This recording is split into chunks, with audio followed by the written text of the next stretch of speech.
Hello guys, how are you all? Welcome back to my channel. So, today we are gonna see, what if Naruto wasn't who everyone thought he was? Godlike Naruto x Kurenai. And subscribe if you enjoy the video.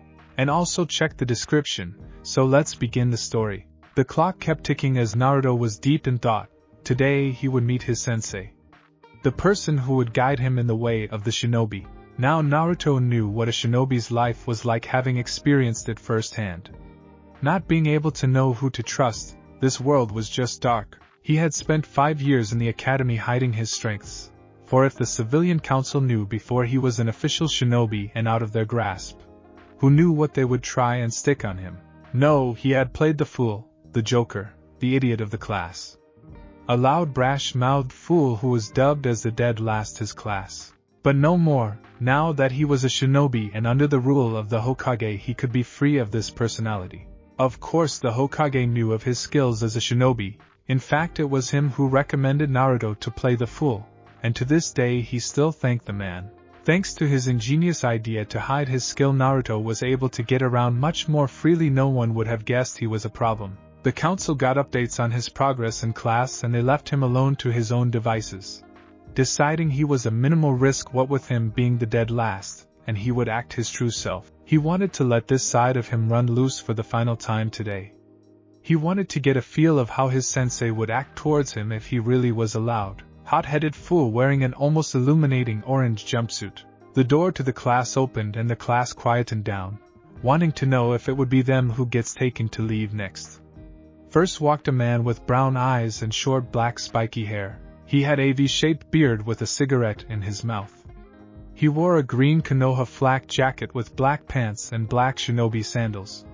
He also had a sash with the kanji for fire on it.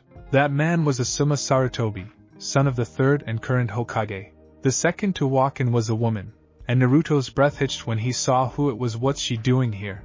She never told me she was a jonin. Sensei thinking hard. Naruto was in shock. Why didn't she tell him? The woman in question had long black wild hair that reached her shoulder blades. She had blood-red crimson eyes.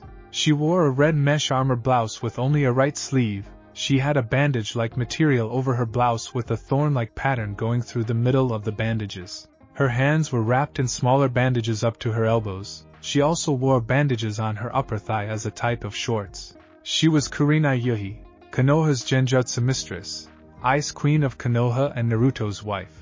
He stared at her from his seat in the back row. She returned it, but her usual cold exterior softened when she met his eyes, promising to explain later. He accepted it, and gave her a small smile showing he understood. This made her slightly sigh in relief. Asuma noticed the sign and slightly raised an eyebrow in thought, but quickly brushed it aside as nothing. So he decided he would be the first to talk. Team 10 with me. Kurenai followed suit and spoke Team 8 with me. Upon hearing Team 8, Kiba looked up to see his new sensei. As soon as following the voice, he started drooling like a dog in heat. No one could deny that his sensei was a beauty.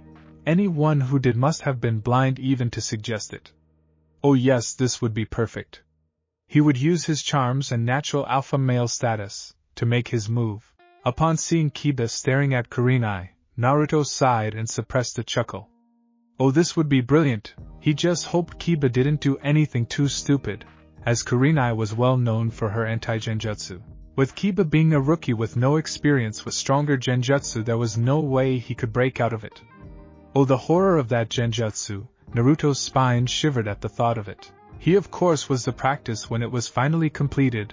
Kurenai had stated that if it could make her lover stop in his thoughts about what she would do to him if he continued perving, then imagine what it would do to a stranger. It had taken 2 weeks to be able to look at Kurenai again in the same way, only in fear of what would happen if she caught him looking. Of course, Kurenai had taken it upon herself to nurse Naruto back to normal, and made sure to show him that he was allowed those thoughts and glimpses. As the two teams walked out, Kurenai briefly looked back at Naruto, and gave one more smile before she walked out as well. Naruto looked at his two teammates. To say he was disappointed with who he was put with was an understatement. He was paired with a pink-haired harpy who worshipped the ground of his other teammate. To make matters worse, she was a complete failure in the shinobi arts, only managing a pass with her knowledge and chakra control, due to her small reserves. It got worse. In order to keep up his idiot persona, He acted as if he had a crush on her, and she would refuse every time, resulting in a hit to his head. He had cursed her many times on it but still kept up the idiot act. His second teammate was a self-named Avenger with a superiority complex. Naruto couldn't really blame him all that much for what his brother did. He didn't know what he would do if someone killed Kurenai. However, it did not excuse him for treating everyone else like dirt. The fact that everyone still worshipped him was what gave him a huge ego boost, along with a stick up his ass. As far as shinobi skills went, he was pretty good for his age, strongest in his class, if you don't include Naruto. The team of 3 waited in silence, and was silently waiting for their sensei. Finally, after 2 hours, a man walked in. He had gravity-defying silver hair and a leaf hitai across his left eye with a face mask covering the bottom part of his face. He wore a dark blue undershirt with 2 red swirls on either shoulder. He wore a green Konoha flak jacket, and black Umbu-style pants and shinobi sandals. Kakashi Hatake, Sharingan no Kakashi and the son of Tsukumo Hatake, Konoha's white fang. My first impression of you all is I hate you. Meet me on the roof in 5 minutes, he said before disappearing into Shunshin. The first to walk up was Sasuke, who looked back at the gaping faces of his 2 teammates, and gave a HN, and continued walking. Slowly the other 2 walked up with him towards the roof. Roof. After 5 minutes the 3 made it to the roof of the academy, and were all sitting on a red bench that went around the rooftop looking at a bored-faced Kakashi who was reading an orange book. So you 3, why don't you introduce yourselves? Kakashi started off, disabling the silence. What do you mean, sensei? Was Sakura's response. Let me go first. My name is Kakashi Hatake. My likes, you don't need to know. My dislikes, again, you don't need to know. My hobbies, well, you're too young for those. And my dreams, I don't feel like telling you, Kakashi finished with an eye smile. Sakura and Sasuke's faces fell upon hearing that. Naruto, however, spoke up. Kakashi Hatake, also known as Sharingan no Kakashi, a ranked ninja in the bingo book. I will describe how I classify ninja at the bottom of the story, and known as the 3rd strongest ninja in Konoha at present time, after the Golden Storm and the Hokage. Kakashi stared at Naruto, wondering how he got that info. Only Chunin were allowed to get the bingo book, and even then only the upper-level Chunin. That and no one under the rank of Chunin knew of the Golden Storm. Hell, even he didn't know who the guy was, only that he was young and probably only a teenager. Sakura and Sasuke just gaped at Naruto's knowledge on their sensei. This was Naruto they're talking about, the dead last, the one who couldn't do a simple bushin. Kakashi decided to voice his curiosity. How did you know all that? Hell, how do you know about the Golden Storm? His curiosity hidden in its usual lazy tone. Naruto smirked and said one word: spoilers. Kakashi sighed, then shifted his gaze at Sakura, who was still gaping like a fish at Naruto. Whom you can go next? Pinky earning a tick mark on Sakura's forehead. My name is Sakura. She practically screeched that part out, earning 3 headaches. I like. Looks at Sasuke and giggles. I hate Naruto baka. My hobbies include. Looks at Sasuke and blushes. My dreams for the future are. Looks at Sasuke and giggles again. Earning a shiver going down, said the boy's spine. Okay. Emo, you're next, he said, pointing at Sasuke, getting a glare in response. My name is Sasuke Yukiya. I don't particularly like anything and hate a lot of things. I have a dream, not an ambition, to restore my clan and kill a certain someone. Upon hearing that, the other 3 had mixed thoughts. Sasuke-kun is so cool. An Avenger Sai, looks like I'm going to have to at least get him to tone it down. Itachi Yukiya. He at his current skill he has no chance. Kakashi nodded sagely. And finally, you Goldilocks. Naruto's right eyebrow twitched at his nickname. My name is Naruto Uzumaki. I like ramen, Ichiraku's especially. I don't trust you enough. That this caused Kakashi to raise an eyebrow. I dislike criminals, child beaters, or those who do unjust wrong to others. My dream is to be a Hokage and have a family. Naruto finished with a bright smile. What a baka. Interesting. Dobe, what are you hiding? I think I need a chat with Hokage-sama later. Well, now that we know each other a bit better, I think it's time I tell you about the test.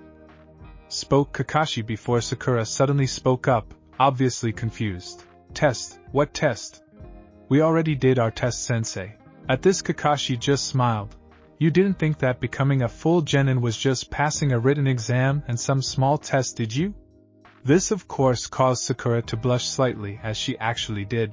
Now, as I was saying, there will be a test tomorrow morning and I expect you all to be there at the 7th training ground, and I want you all there at 7 am sharp, and don't eat breakfast as you just throw it up during the test, spoke Kakashi, after which he saluted the 3 jonin and then disappeared in a whirl of leaves. As soon as Kakashi left, Naruto jumped off the roof and disappeared into thin air. Outside Hokage room. Asuma and Kurenai were waiting for Kakashi to arrive so they could meet with the Hokage and decide what to do with their teams. After the first 30 minutes of silence, Asuma gathered enough courage to start a conversation with Kurenai. After another 30 minutes he gathered enough courage to ask her out. Kurenai, I was, wondering if you could, if you would like to grab some lunch? Upon hearing the question, Kurenai froze. Of course, she had many men ask her out before. However, they were people she did not know and had almost no previous contact with. But Asuma, on the other hand, had known her for 3 years now. In fact, since she made the jonin, she had to choose her words carefully so as not to offend the man next to her. Luckily, she was saved by the last person she expected to be there at the time. Hey! Aren't you two the jonins from the academies? The two in question quickly whizzed their heads around to see a young blonde boy who was wearing a bright blinding orange jumpsuit there grinding while scratching the back of his neck. He was patting himself on the back for his save. Kurenai eyed him up, reminding herself that they were in public and she couldn't just glomp him at how adorable he looked. She gave him a warm smile and spoke first. Yes, and you must be Uzumaki Naruto, the dead last. She gave herself a mental pat on the back for that one. It was an inside joke between the two of them. Naruto, being possibly one of the strongest shinobi in the world, reduced to the dead last of his class. Oh, how she loved his face when he was frustrated, and when he started shouting things like "just you wait till I graduate," or "hey, I'll still kick you round A." She started blushing thinking of what that memory led to. Naruto gave her his best scowl and then a pout. I might be the dead last, but I'll still be the best Hokage there will be. He ended with determination in his eyes. Oh, how Kurenai wished they were alone. He was just so cute when he got that look in his eyes. Asuma watched and gave a full-blown laugh. He was slightly peeved about the squirk ruining the chances of an answer, but he would wait until after the meeting to get an answer. Naruto gave Asuma a scowl. There were 2 reasons behind this. The first was because he was laughing at Naruto, obviously not believing he could achieve his goals and mocking him. The second was for him trying to hit on his wife. However, then again, it's not his fault. I mean, Kurenai is beautiful, there's no doubt about it. But Naruto couldn't help but feel protective of his wife. Suddenly, poof. Now standing to Asuma's right was Kakashi, still reading his little orange book. Yo, he gave a 2-finger salute, not even looking up while doing it. Kakashi Sensei! Naruto shouted, and Kakashi raised an eyebrow. Was this the same kid who was all calm and knew too much information for his own good? He shook his head and chuckled. Kurenai, getting tired of just standing there, decided it was time to get the meeting underway. Okay, now that Kakashi's here, we can finally have our meeting. Goodbye, Naruto-kun, she cursed for her slip-up, while the other 2 raised eyebrows at her. Naruto, noticing the slip-up, decided to diffuse the tension, so he blushed and stuttered. GG, goodbye KK Kurenai ch sensei. While he finished with confidence, still with a blush on his face, he gave himself a pat on the back and a chibi Naruto in his head, holding up a banner that read Perfect 10. While the other 3 went inside the Hokage's office, Naruto disappeared in a yellow flash. Hokage's office. Asuma, Kakashi and Kurenai were now standing before the Sandaime Hokage, Hiruzen Sarutobi. He had a gray beard, which was similar to Asuma's own beard. He wore a red and white hat with the kanji for fire on it, and wore the same color robes. He was the Sandaime Hokage, Kami no Shinobi, and the professor. Oh, Asuma, Kakashi and Kurenai, I was expecting you for some time now. All eyes fell on Kakashi, who was scratching the back of his neck with an eye smile. Sorry, but I was on my way here when a black cat crossed my path, so I took the long way round. Everybody in the room sweat dropped at Kakashi's obvious lie. Cough. Now if you could please proceed and tell me your beginning thoughts on your students. Hiruzen spoke up, making everyone suddenly go professional. Asuma Sarutobi, Sensei of Team 10, believes that my current 3 students have a chance to achieve far and become the second coming of their parents. From what I have observed of them and read in their files suggests that Choji Akamichi is laid back and sometimes hesitates to interact due to his weight, which is needed for his clan jutsu. His insecurity would need a bit of work, and so will his stamina. Shikamaru Nara is lazy and very laid back. He is however a genius like many of the Nara clan. However, he goes beyond the normal standards of Nara geniuses. He is however extremely lazy, and I quote, he believes stuff such as training to be troublesome. Ino Yamanka is only explainable by the words fangirl. She has a huge crush on one Sasuke Uchiha, and makes him sound better than Kami-sama. She is lacking in the ninja field. However, should she break out of her fangirl stage, she has possibilities to surpass her father. Asuma finished by taking another drag from his cigarette. Kurenai Yuhi, Sensei of Team 8, believes that my current students have the possibility to be a great hunter team. From the school reports and what I have analyzed from my team, I am able to make the following statements. Shino Aburame is a normal stocky Aburame who is quiet, calm and cool-headed when the situation needs it. He is a bit shy, and I believe it is from people being scared of him when he was younger, due to the bugs. Kiba Nzunka is loud, brash, hot-headed, and when she said that she got a tick mark on her head after I gave him my special treatment, I believe that will now lessen the males in the room shivered. To get Kurenai's special genjutsu was hell on earth, and could scar a man mentally for life. Hinata Hyuga is the opposite to any Hyuga you could meet. She is warm-hearted and very kind, not keeping a cold Hyuga exterior. She is however very unsure of herself, and that leads to her inferiority complex. Should she come out of her shell, she could become a very proficient ninja. She finished with a smirk. Kakashi Hatake, Sensei of Team 7, believes that my current students, should they pass, have the promise to become one of the strongest teams Konoha has ever created. Sakura Haruno, like Ino Yamanka, is a fangirl and has small chakra coils which need a lot of development. However, she has near-perfect chakra control which makes up for it. Sasuke Uchiha, Rookie of the Year and the last remaining Uchiha, is, as the reports say, cold and distant. He is however an able shinobi, and has untapped potential. Naruto Uzumaki, the dead last. As far as I've seen, I'm confused. At this, Asuma raised an eyebrow. The other two however had a pretty good image as of what he was talking about. Asuma chose to voice his confusion and spoke up, "What do you mean?" This caused Kakashi to turn to him and say, well, 1 minute he was loud and hot-headed just as the reports said he was. Then he goes on and talks about me and my ranking and strength in the Konoha military. Hell, he even possessed knowledge on the Golden Storm. And as far as I know, only the clan heirs knew about him from what their parents had told them. Sarutobi chose this moment to speak up and diffuse the situation that is irrelevant at the moment. Tomorrow you will give your team a test to decide shall they pass or not. From what I hear, this batch of teams has the highest chances of passing. Dismissed. He heard a chorus of highs and turned around to look at Konoha through the glass behind him. Oh, things will certainly get interesting from now. As for the jonins outside, Asuma was about to continue on his advancement on Kurenai, but before he could say anything she had sunshine away. Naruto's apartment. Naruto was laying down on his bed looking at his ceiling, thinking about all he had completed in his life so far, and yet now was the beginning of it. He was 5 when he was first trained by the Hokage in complete privacy. No one knew about it. It all started after one assault on Naruto turned bad and he was in intensive care. A gang of men thought it would be funny if they would try and kill the demon, as they so beautifully said it. He had both of his lungs punctured, a broken spine, internal bleeding in 6 different places, and a broken neck. If they were allowed to continue, then he would have surely been dead. But they did not continue. As for Naruto, that night was his worst and best night of his life. It was the night he met Kurenai. Flashback. Naruto slowly opened his eyes and quickly shot up, wincing when he felt it hard to breathe. He looked around and could tell he was in the hospital. Just then a nurse came in the door and looked at him before running away. He sighed. People were always either running from him or trying to hurt him. Why, he didn't know. He then noticed another presence in the room and turned to see the seat next to him.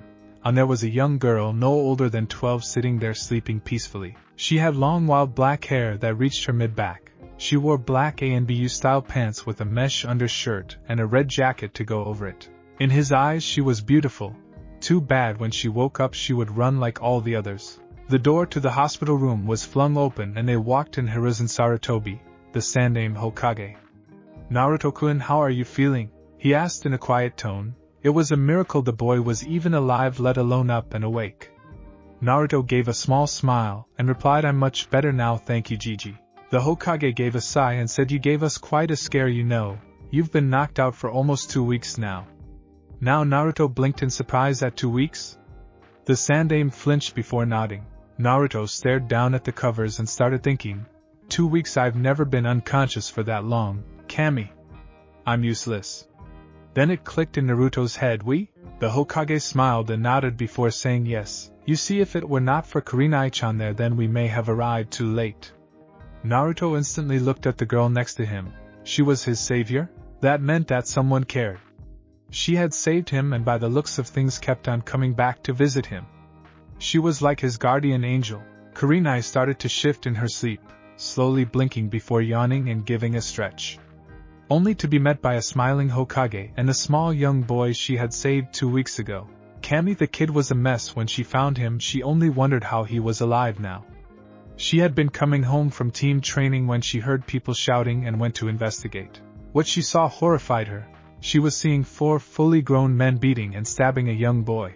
She had instantly gotten into action. As a jonin of Konoha, she had the right to stop and apprehend any crimes, so she killed them. It was her first kill and she didn't care. They were scum, the lowest of the low, torturing a young boy. She rushed him to the hospital, and she was shocked when she was refused service by the boy. Luckily, the head doctor rushed to her side and helped the boy out. Since then she had been coming back to see him every day, and waiting for him to wake up. "Ah, Kurenai-chan, so nice of you to wake up," the Hokage teased her with a smile on his face. Kurenai blushed. She was truly embarrassed. While she was sleeping, the young boy had woken up and was with the Hokage. Naruto saw her eyes and was instantly captured by them. They were so red and warm, so inviting.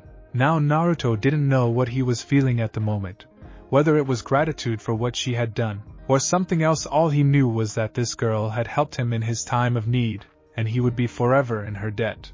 "Beautiful," Naruto muttered under his breath. However silent it wasn't enough, because both the Sandaime and Kurenai heard it, making her blush. Naruto instantly returned back to normal and got up on his feet. His whole body ached, but he felt he had to do this. Naruto slowly went up to Kurenai and gave a deep bow. "Thank you, Kurenai-chan, for saving my life and caring for me. You have no idea how much it means to me." At first Kurenai had no idea what to do. Of course she knew who he was. Naruto Uzumaki, the host of the Kyubi no Yoko. She was there at the Sandaime's announcement, and at first she had hated him, like all the villagers. However, when she started to go to the academy and learnt more about sealing, she had accepted that it was not his fault, as he was just a baby at the time. He did not choose to bear the burden. But for him to say that one simple act of kindness meant so much to him. She started to tear. How could he be so young and so broken? So she did the one thing she could think of, she hugged him. She gave him a full hug with all her heart. At first he was frozen, but slowly he reacted to the hug and hugged back and whispered in her ear, "Thank you."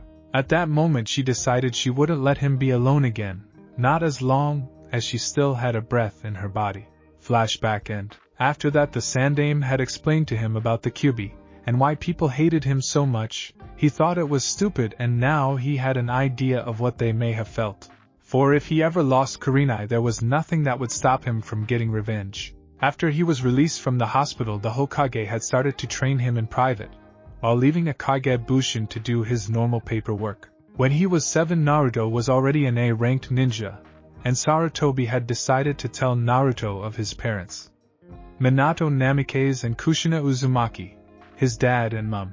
To say he was shocked was an understatement. He had cried when he was finally able to be at rest with who he was. He had searched on both his mum and dad for any information on family.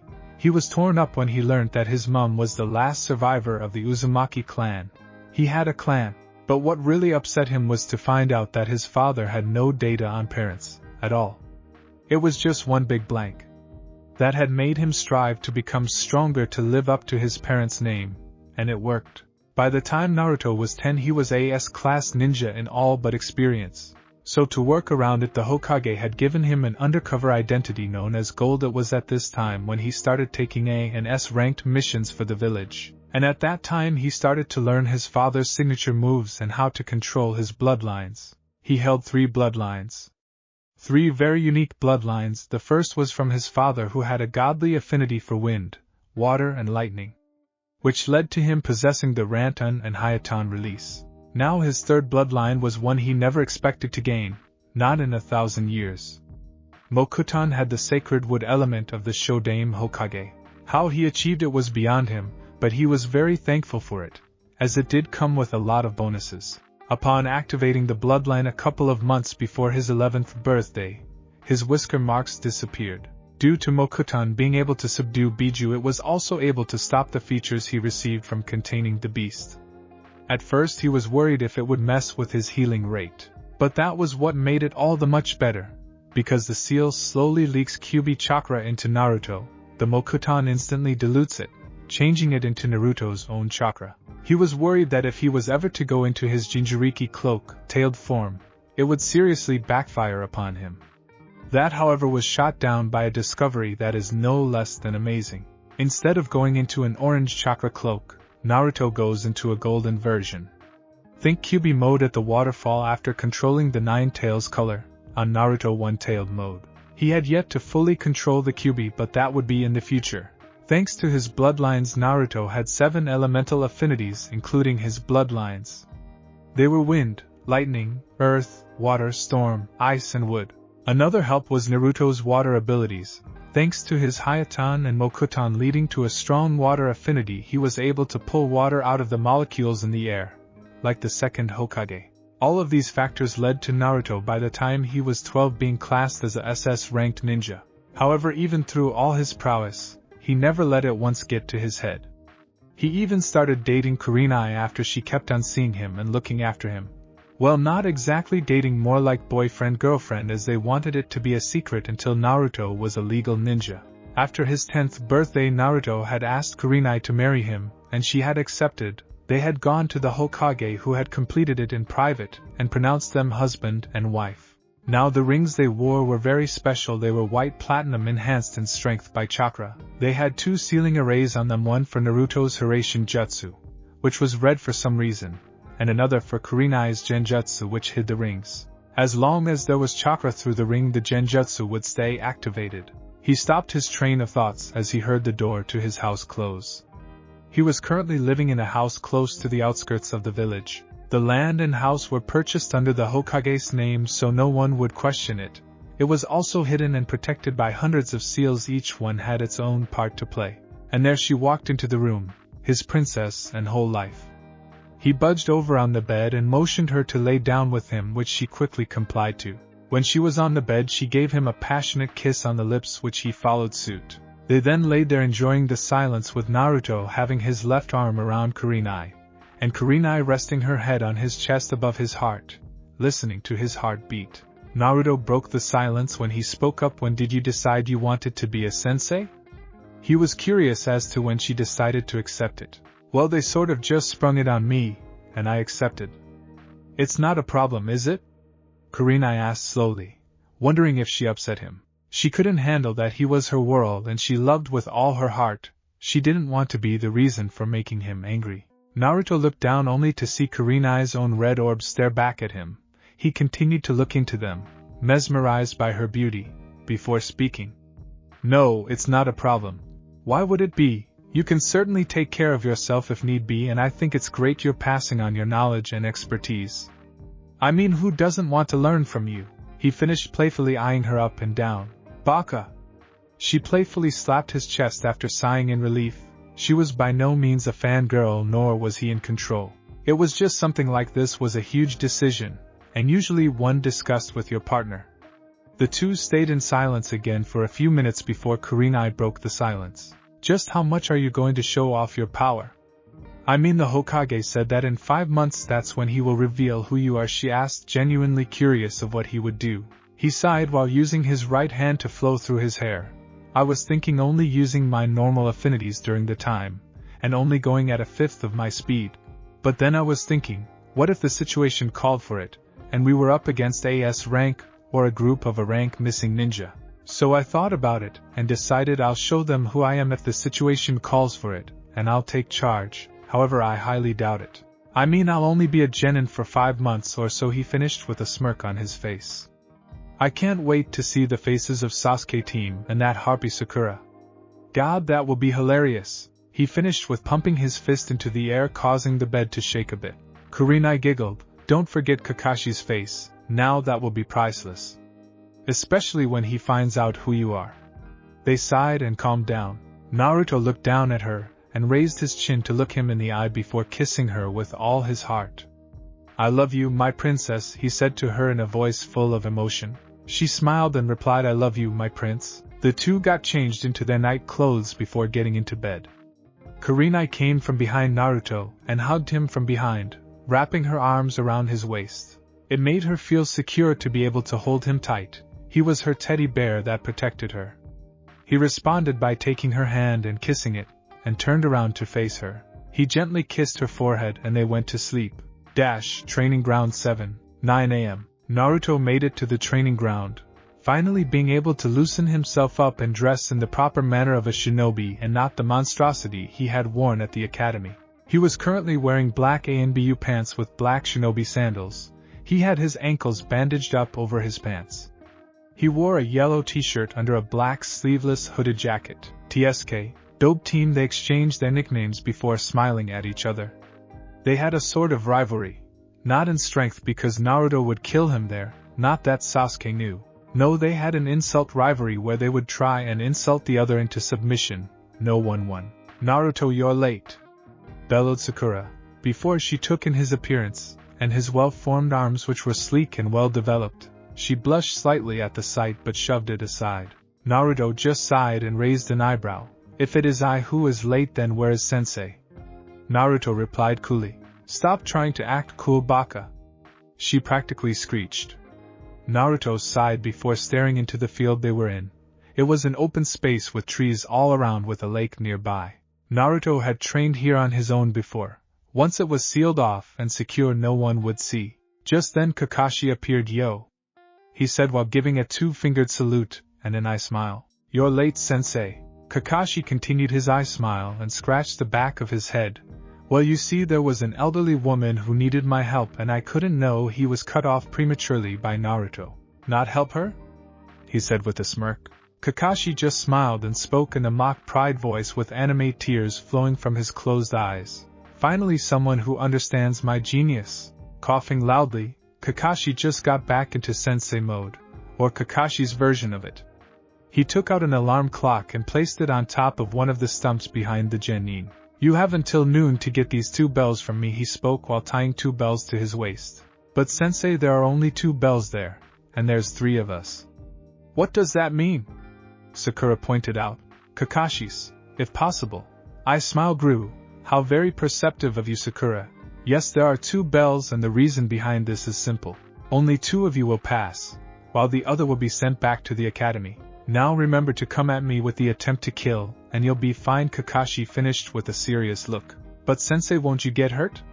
Sakura said, clearly worried she would hurt her Sensei. As if. Naruto snorted at that. Ha! Like you could even hit Kakashi Sensei. As I said, he's the 3rd strongest ninja in the village. Excluding Jiraiya and Tsunade. That comment caused Sakura to get a tick mark on her forehead. What did you say, Baka? She finished the last part with a shout. Sai, never mind, you just wait and see. Kakashi was watching Naruto wearily now. This is the side of him he saw when talking about him yesterday, the serious side. Now Kakashi didn't know if he had multi-personalities or something, but he was interested in which one was the real Naruto. He had a feeling that he would find out soon. Like you could do any better than Sakura Dobe. I bet she passes and you don't. Sasuke finished with a smirk, trying to agitate Naruto. Much to his surprise and annoyance, Naruto was grinning back and said, I bet I get a bell before you team. Sasuke stopped to think for a while before getting a full-blown grin. Fine, then winner gets to be team leader. As soon as Sasuke said that, Naruto was in front of him shaking. To make it official, they turned to see a smiling Kakashi. Okay, now that's sorted. Handsome. As soon as he said that, Sakura and Sasuke disappeared into the forest, leaving a bored-looking Kakashi and a grinning Naruto. Okay Naruto, you're either extremely powerful or a complete idiot. I think I like option A better. Naruto disappeared, and was now behind Kakashi. What do you think? By the way, Naruto is 160 centimeters / 1.6 m tall and 70 kilograms heavy. Muscle. Kakashi's eyes widened at how fast Naruto got there and decided to be more careful and more aware of his surroundings. Kakashi turned around only to see no one there. He turned back to see a still smiling Naruto in the place he was before. Ready, Kakashi-sensei? Suddenly Kakashi felt himself flying backwards and an unbearable pain in his chest. When he looked at the place he was before, he saw Naruto there with one palm extended. Shit, what is this kid? Was Kakashi's thoughts. Kakashi quickly adjusted himself in midair, landing on the ground with a slight skid. Looks like I need to go all out. Sighed Kakashi, moved his headband to reveal a red eye spinning madly at Naruto. Dash with Sasuke. Sasuke was gaping at Naruto's speed and strength. Was he always this strong and holding back? Naruto said it himself. Kakashi is the third strongest ninja in Konoha. Sasuke knew this was true by reading the bingo book and seeing Kakashi there. He had also had a look at the Golden Storm and was amazed. This guy was one of the strongest ninja alive and was quite clearly strongest in Konoha. The picture of him though was weird, as in the picture was a boy who wore ANBU clothes with a golden mask covering his face. Sasuke caught Kakashi moving towards his headband, as he saw him remove it to reveal the Sharingan eye. Of course Sasuke knew Kakashi had that eye. He had read through the events of how Kakashi had obtained the eye in the Uchiha files. But for Naruto to make him do that. Just who are you, Naruto? Dash, back with the fight. Kakashi and Naruto charged at each other, quickly engaging one another in a taijutsu match. Naruto kicked Kakashi's leg, effectively making him lose balance. Naruto then punched him square in the chest, making him skid a few feet back. Naruto charged at him. Only Kakashi's own skill and Sharingan were able to follow Naruto's speed. He was definitely faster than Guy. Thinking of Guy was when Kakashi immediately recognized the taijutsu style he was using. It was one that Guy had tried to learn and had Kakashi help, but to no avail, as his body was too rigid and stern, no way near flexible enough to use the style. The style was called Muay Thai. The two continued furiously in their taijutsu spar. Kakashi swung a right hook towards Naruto's temple, who quickly responded by leaning back. This caused Kakashi to slightly lean forward, but it was all he needed. Quickly, Naruto had brought his right knee up and made contact with Kakashi's chest, effectively sending him flying into the air, to which Naruto quickly jumped up and gave an axe kick to his back, only to have shattered a log. Kakashi was now panting while standing behind a tree, panting tremendously. That kid was unreal. He had only been fighting for like ARGHHHHHHH. Guess that was his clone with Sakura. He was only fighting for 20 minutes, and he was exhausted. It was unreal. Kakashi quickly ducked under a punch that shattered the tree trunk where his head was, and jumped away. He was quickly followed by Naruto, who charged at him at insane speeds and started to engage in another taijutsu fight. Naruto jabbed Kakashi in his ribs, which made him wince in pain. Kakashi recovered quickly and sent a punch to Naruto's temple, which was batted aside by Naruto. Kakashi knew he couldn't compare to him in taijutsu, so he jumped back and started to do some hand seals. Suiton. Suryuden no Jutsu. Water style. Water dragon jutsu. Naruto cursed as he saw the water dragon explode from the lake and did a 4-hand seal sequence which finished on Dog Doton, Dorihiki. Earth release, mud wall, creating a giant earth wall in front of him. The dragon crashed into the earth wall, which didn't budge until the dragon stopped, then it crumbled. Kakashi was surprised that Naruto was able to counter his jutsu, so he decided to take it up a level. Suiton. Sucho Sha. Water style. Water shock wave. When he shouted that, he jumped on the lake as a wave formed and started heading towards Naruto at extreme speeds. Naruto cursed for having to do this, but the situation needed it. Kakashi was testing Naruto, and he knew it.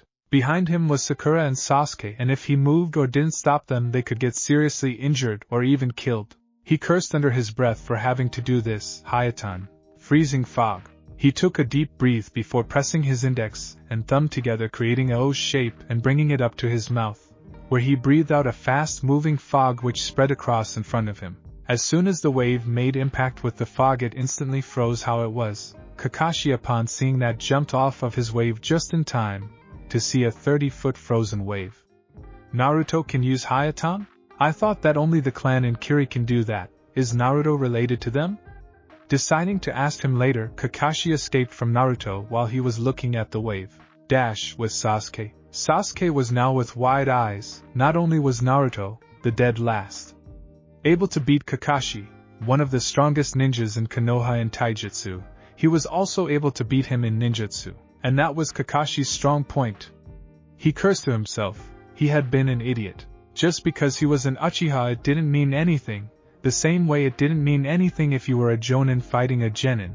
Doesn't mean the jonin will always win just because of ranks. He swallowed his pride for the last time. From this day on, he will not demand respect or power. He would be like Naruto and earn it. This battle was an eye-opener of how far from his goal he was. But hopefully with friends like Naruto he could be able to achieve it much faster. P.S. Sasuke. He heard a whisper from behind him and turned to see Naruto there, kneeling next to him. Sasuke raised an eyebrow at him, wondering what he wanted. He was doing fine before. Sasuke, I'm going to need your help. Now this had his interest. Why did he need him? He was winning against Kakashi. Why do you need my help, Naruto? You can get a bell on your own. The lack of dobe made Naruto's own eyebrows shoot up, but decided it may have been from his skill that he showed.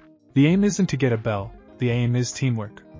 To show that you're willing to take one for the team and help them out.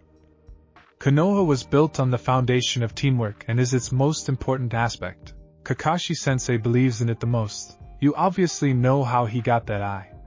But if it's the bells you're worried about. He drifted off when he held up 2 silvery bells. Sasuke's eyes widened. He already had both bells. Damn. He lost the bet. However, even if he did win, Naruto would have still been team leader, second to Kakashi of course. Now with determination in his eyes, Sasuke nodded, and they headed off to find Sakura. It didn't take long to find her, as she was in the middle of a field lying unconscious. When they tried waking her up, it was no use. Suddenly Naruto got an idea and whispered it into Sasuke's ear, who went wide-eyed. No! No, no, no, no, no! He screamed out. However, Naruto just nodded yes, yes, yes, yes, yes. Sasuke turned to Naruto and told him, why don't you do it? Naruto turned to him and smiled softly. I'm married and I can't. This caused Sasuke to raise an eyebrow at him, saying, really? Who do you think I am?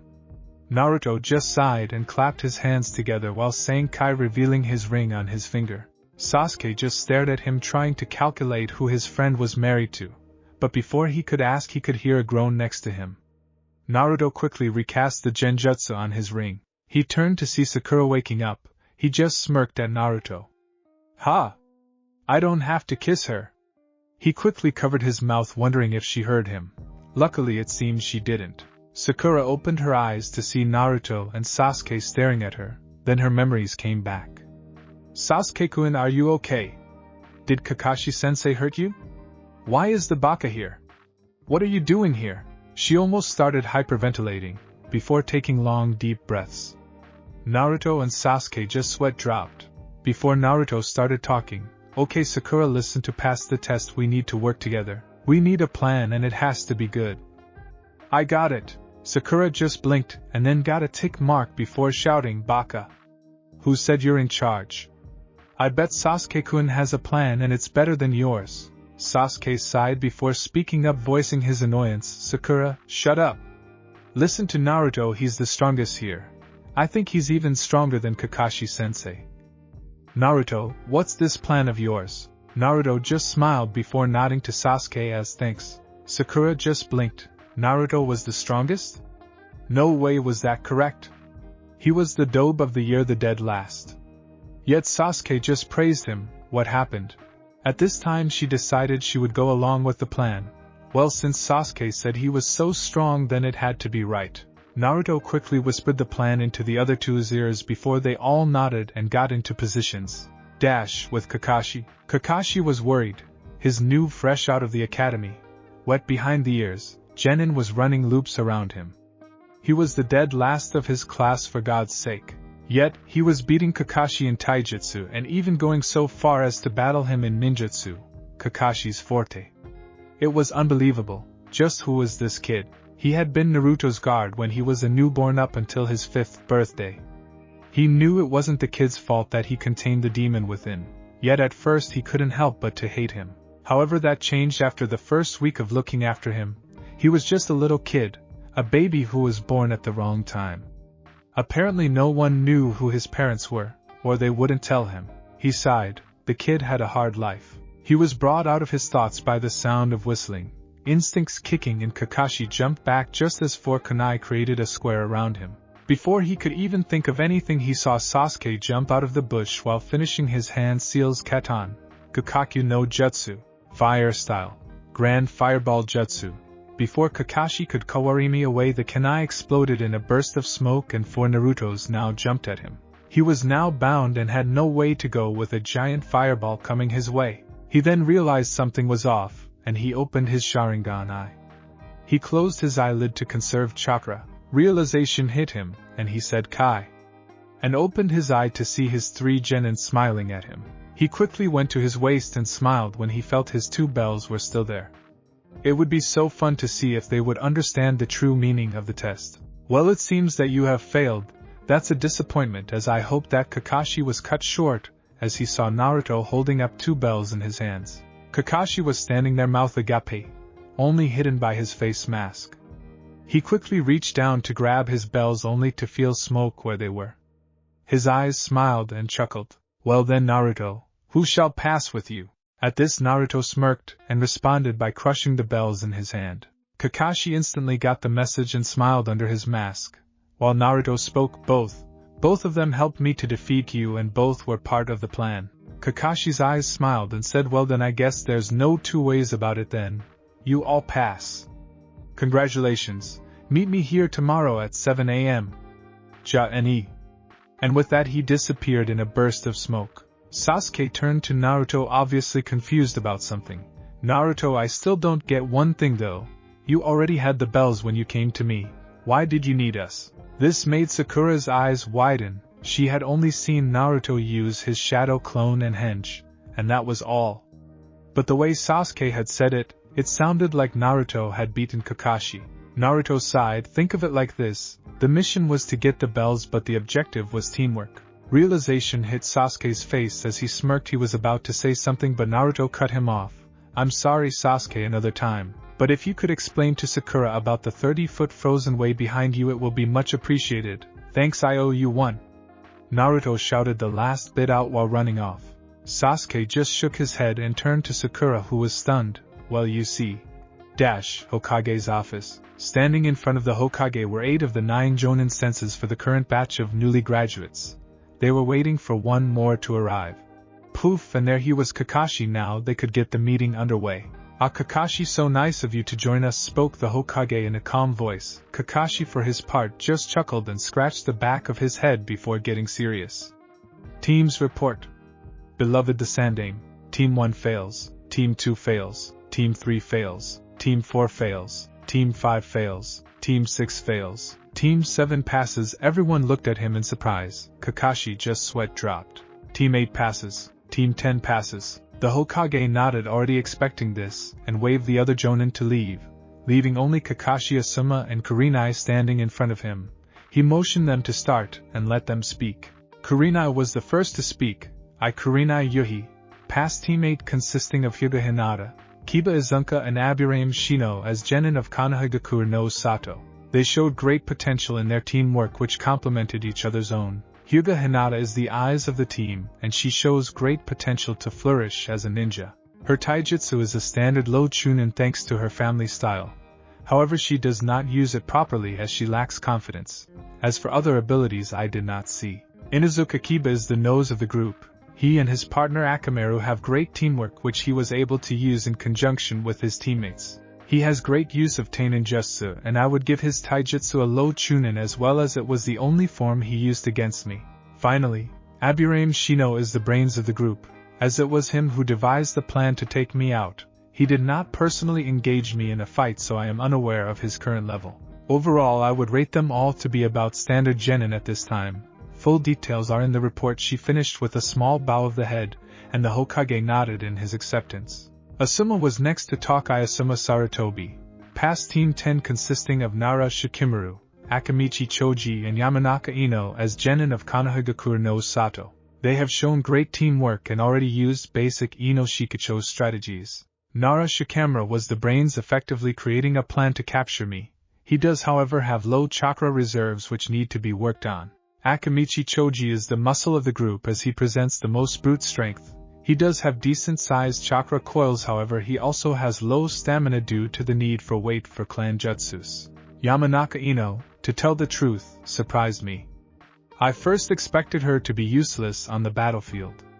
However, she proved me wrong when she fought me in a decent taijutsu match. However, she still holds some fangirl tendencies which need to be broken. Overall, I would rate Shikamura to be a low chunin due to his strategic mind and quick thinking, Choji at mid-genin and Ino at low genin.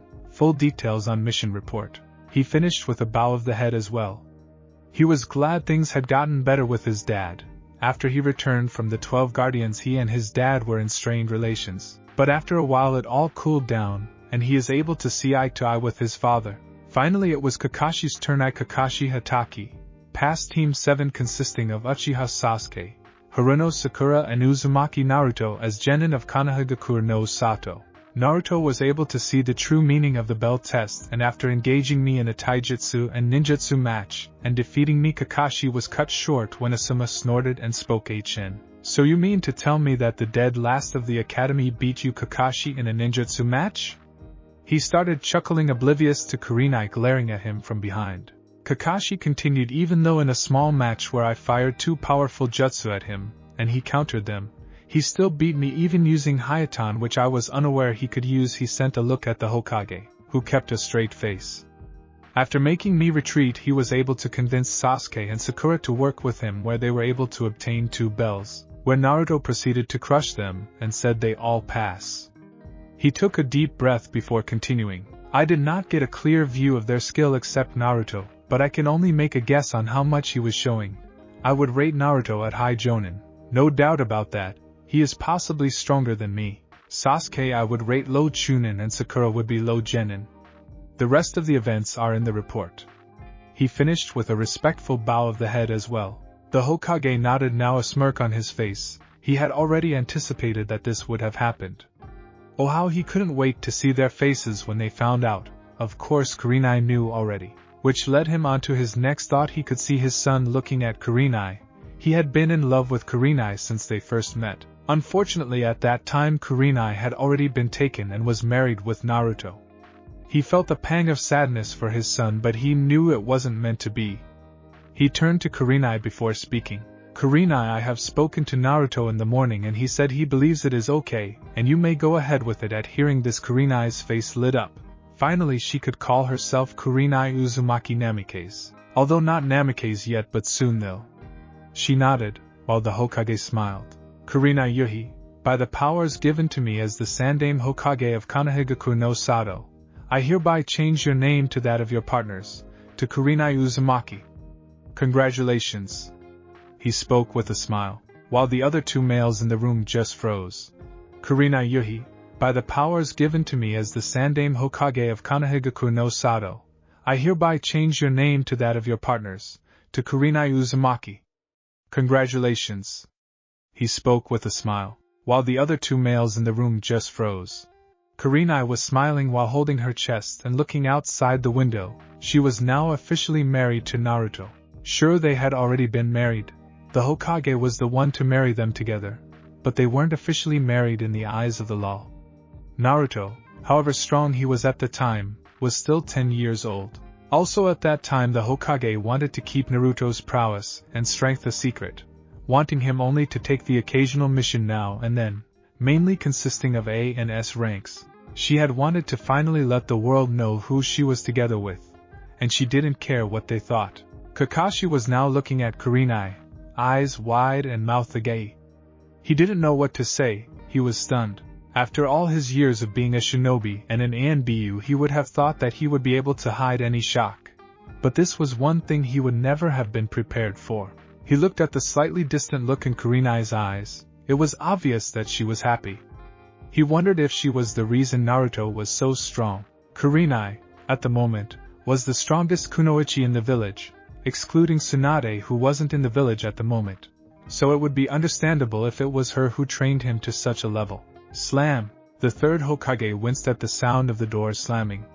He sighed. Asuma was taking this bad. He had a crush on Kurenai since he first met her, which slowly evolved into deeper feelings as he got to know her more. He knew all of this, just by observing his son. It was painfully obvious to anybody. He knew that Kurenai was trying so hard not to break his feelings, but by postponing it for so long she had made it all the more painful for him. He sighed again, looking across to a still shocked Kakashi and a frowning Kurenai who was looking at the door. Kurenai was frowning. She noticed Asuma's shocked face, then saw the look of rage and anger on his face. She didn't want this to happen. She would have told him in her own time.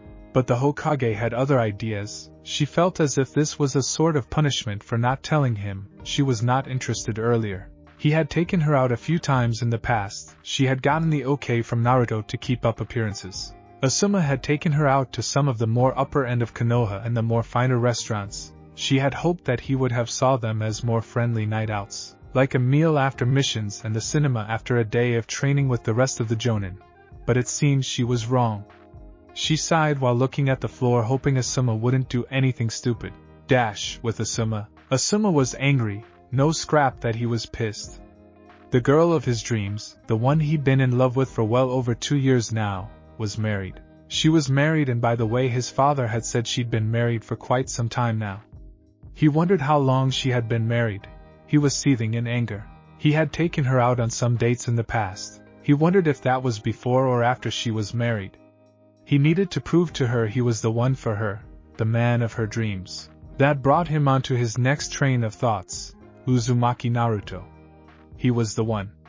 There are no other Uzumakis in Konoha, so he had to be the one. The one who stole away his woman, the one who stole his dreams for the future. He was married to Kurenai, and Asuma didn't like it. Asuma was currently walking through the main street, ignoring his surroundings, and honestly not caring about them. At this time there was only one thing on his mind: find Naruto and make him pay. But where could he be? Naruto was well known for stepping off the radar, and sometimes for months, he would just simply disappear and not be seen or heard of in weeks or months. He began to wonder where Naruto normally hung out. He frowned. He didn't know where Naruto hung out at all. Hell, he didn't know much about the boy at all. He began to calm down and feel his anger draining. Maybe he was being stupid. He kept on thinking about his Kurenai when she wasn't his at all. He was about to head home when he saw a golden mop of spiky hair walking down the road. With Naruto. Naruto was having a great time. Why, you may ask? Well, he knew that roughly around now his wife would officially become that. His wife. It felt great knowing that now not even the law could stop them being together. Not that anything could. It just felt much better. Right now he is currently eating ramen at Ikaraku's, and on the house miso ramen courtesy of IM. He was talking to her about his test, and how he totally kicked his sensei's ass. So then I went to PCHA, and HYA, and RAH, and he totally lost. I even used a super cool jutsu to do it as well. He shouted enthusiastically while striking poses on his seat, making IM giggle at him. No matter how much he changed, he would always have this side of him. It was genetics. Apparently his father was exactly the same. He could be a dead serious killing machine 1 minute, and a big softy the next. The Sandames said he was like his mother in that sense. He continued telling his story. He was sighing. He knew something bad was about to happen. He could feel it. Naruto paid for his ramen and started to walk away. He could feel someone was watching him, so decided the best way to go about this was to draw out the person by going to an open space away from prying eyes. So he decided to go to one of the training fields, Training Field 32. It was an open space that had a thick forest around the edges with some rocky terrains around. All in all, a perfect training area. You can come out now, I know you're there. Naruto shouted and allowed what seemed like nothing. Not a second after he finished, Asuma blurred out of the trees and he appeared to be gritting his teeth at him. Naruto, still a bit confused about what he wanted, decided to go back to a slightly idiotic manner, Oh. Asuma-sensei. What's up? Asuma snarled. Who did this kid think he was fooling? Maybe before he had heard Kakashi's report he would have been naive enough to believe it. Maybe before he found out that he was married to Kurenai he would have let it slide. But not anymore. This kid was trying to play idiot, and he didn't like it. You can stop playing the fool and act properly. I know you can do your little shit. You've been playing us all for an idiot, and I think it's time you stopped. Asuma spoke in his gruff voice while gritting his teeth. Naruto's smile disappeared altogether, now in its place a serious expression showing he was ready for anything. Oh, and pray tell what you mean. Naruto shot back, now smirking again. This made Asuma grit his teeth in annoyance. He wouldn't stand for this insolence. You took her away from me. He nearly shouted, and it would have been one, was his voice not so deep. Now realization came to Naruto's face and he raised an eyebrow. Of course this is why he was here. He secretly didn't blame him. If he had lost Kurenai he would have hit the person responsible, and in this case it was him. He sighed before speaking. Oh, and how did I take her away from you? Trying to keep the situation as calm as possible he spoke in a calm and cool voice. This just served to anger Asuma even more. How? How? What do you mean? I've been taking Kurenai out for almost 4 months now. And suddenly she's married to you? How did you do it? Is it some kind of mind control? A seal maybe? Or are you that much of a sneaky bastard? He was done being calm. Who did this brat think he was anyway? He thought he could just waltz in and steal his, well, soon-to-be girlfriend. No, he had another thing coming if he thought that he would just let him get away with it. Naruto was finding it hard to keep his anger in check. He was accusing him of stealing Kurenai from him, by force no less. He grit his teeth. He was talking about his wife and Naruto didn't like it. What do to mean taking Kurenai for 4 months? You make it sound like you two were something together. Have you held hands? Taken her out for an official date? Kissed? Slept together? All you did was take her out for a few congratulatory meals and see some half-assed romance films. You even took her to the ones she didn't like. Heh, and you have the nerve to tell me I'm a sneaky bastard. Get out of my face before I do something I regret. How dare he? Now that he had got that out of his system he turned to see Asuma standing there with his fists clenched and his jaw clamped shut whilst gritting his teeth. If Asuma was pissed before, now he was furious. He was standing there, telling him that what he had done with Kurenai was nothing but friendly outings. Maybe to another person, but to him and probably Kurenai they were like dates, right? Of course they were. The little shit had no idea what he was talking about. Once he heard the threat that did it, that went one too far for him. You bastard! Who do you think you are? Threatening me like that? A demon like you doesn't deserve an angel like Kurenai. He finished with a growl. That would show the little brat not to mess with him. Now he had no ill will towards Naruto regarding the Kyuubi. But he hit a sore spot for the kid and he knew it would get the wanted results. If the kid attacked him, then he would subdue him and beat him to a pulp. That would show the little shit. Naruto looked at the floor while gritting his teeth so hard they were beginning to go numb under the pressure. His fists were balled up so tight that his slightly elongated nails were digging into his hands, effectively drawing blood. He spoke whilst looking down, his bangs covering his face. His voice was low and dark. Is that what you think? He paused for a moment. Hearing no response he continued. Is that what you honestly think? You bastard! How dare you! Suddenly he exploded and golden chakra covered his body, taking the shape of a golden fox with a tail swishing around behind him. I'll kill you! Asuma stood in fear. The killing intent leaking from Naruto could make anyone's heart stop. It was just unreal. He was choking, barely standing. It took him a few moments of deep breaths before he regained his cool and reached for his trench knives. Having them in his hands made him feel safer. He looked at Naruto's eyes, shocked to see red eyes with black slits in them glaring at him back. Before he could move, Naruto disappeared. With Kurenai. Kurenai was now walking away from the Hokage's office. She was thinking of how things would change now. Now that people would know that she was with Naruto, they would no doubt change the way they acted around her. It was almost guaranteed. However, she didn't care. All that cared to her was Naruto. She would go to hell and back 1,000 times for him, and she was sure he would do the same. They both loved each other to no end, and she wanted to spend the rest of her life with him no matter what. She sighed. She was going to get her chewed by her friends. One normally doesn't keep secrets like this from her best friends, especially for over 7 years. But what could she have done? She was under direct orders from the Hokage to keep it secret, and Naruto on top of that. Even though she was dreading it, another part of her couldn't wait. Well, the looks on their faces, it would be well worth it. She got a sparkle in her eye, before shaking it off. She had been around Naruto for too long. Even though he could be the most mature man 1 second, he could be a childish little brat the next, and that is what she loved. His personality was what made her love him that extra mile at the start. Now she loved him no matter what he would be like. He was a deadly killer one moment, and a little kid asking her to make him some food. He had always. She froze when she felt her ring heat up. She looked at it only to see the Hiraishin seal burning. She instantly knew what that meant.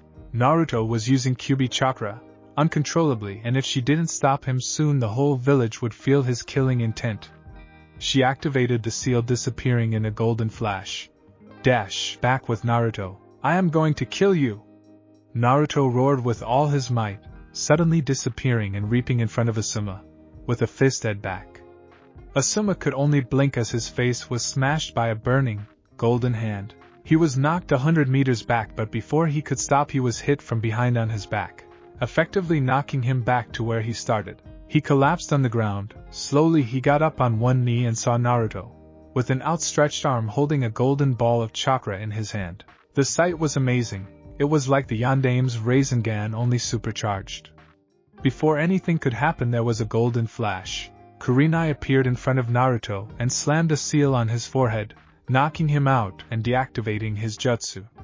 Before he could hit the ground she caught him and held him close to her chest. She sighed when she saw he was all right. She was so worried. Not knowing what she should have done, she decided he would be too hard to deal with right now, so she would suppress his chakra with the seals he created. She looked down at his unconscious form and kissed his forehead, under his hataite. She looked around to see a panting and kneeling Asuma looking at her in shock. Suddenly everything clicked in place. He had caused him to go berserk like that. It was his biggest weakness. He had small self-control when it came to those he cared about. She narrowed her eyes and growled at him. What did you do to him? When Asuma saw her gaze he flinched. He never knew how much she actually cared for him. He had never seen them together. But just looking at her, even with him unconscious, he could tell she was deeply in love with him. Just by watching Kurenai hold him and kiss him, he could tell. I just said some things, he finished with a sigh. He got to his feet but winced under the pain.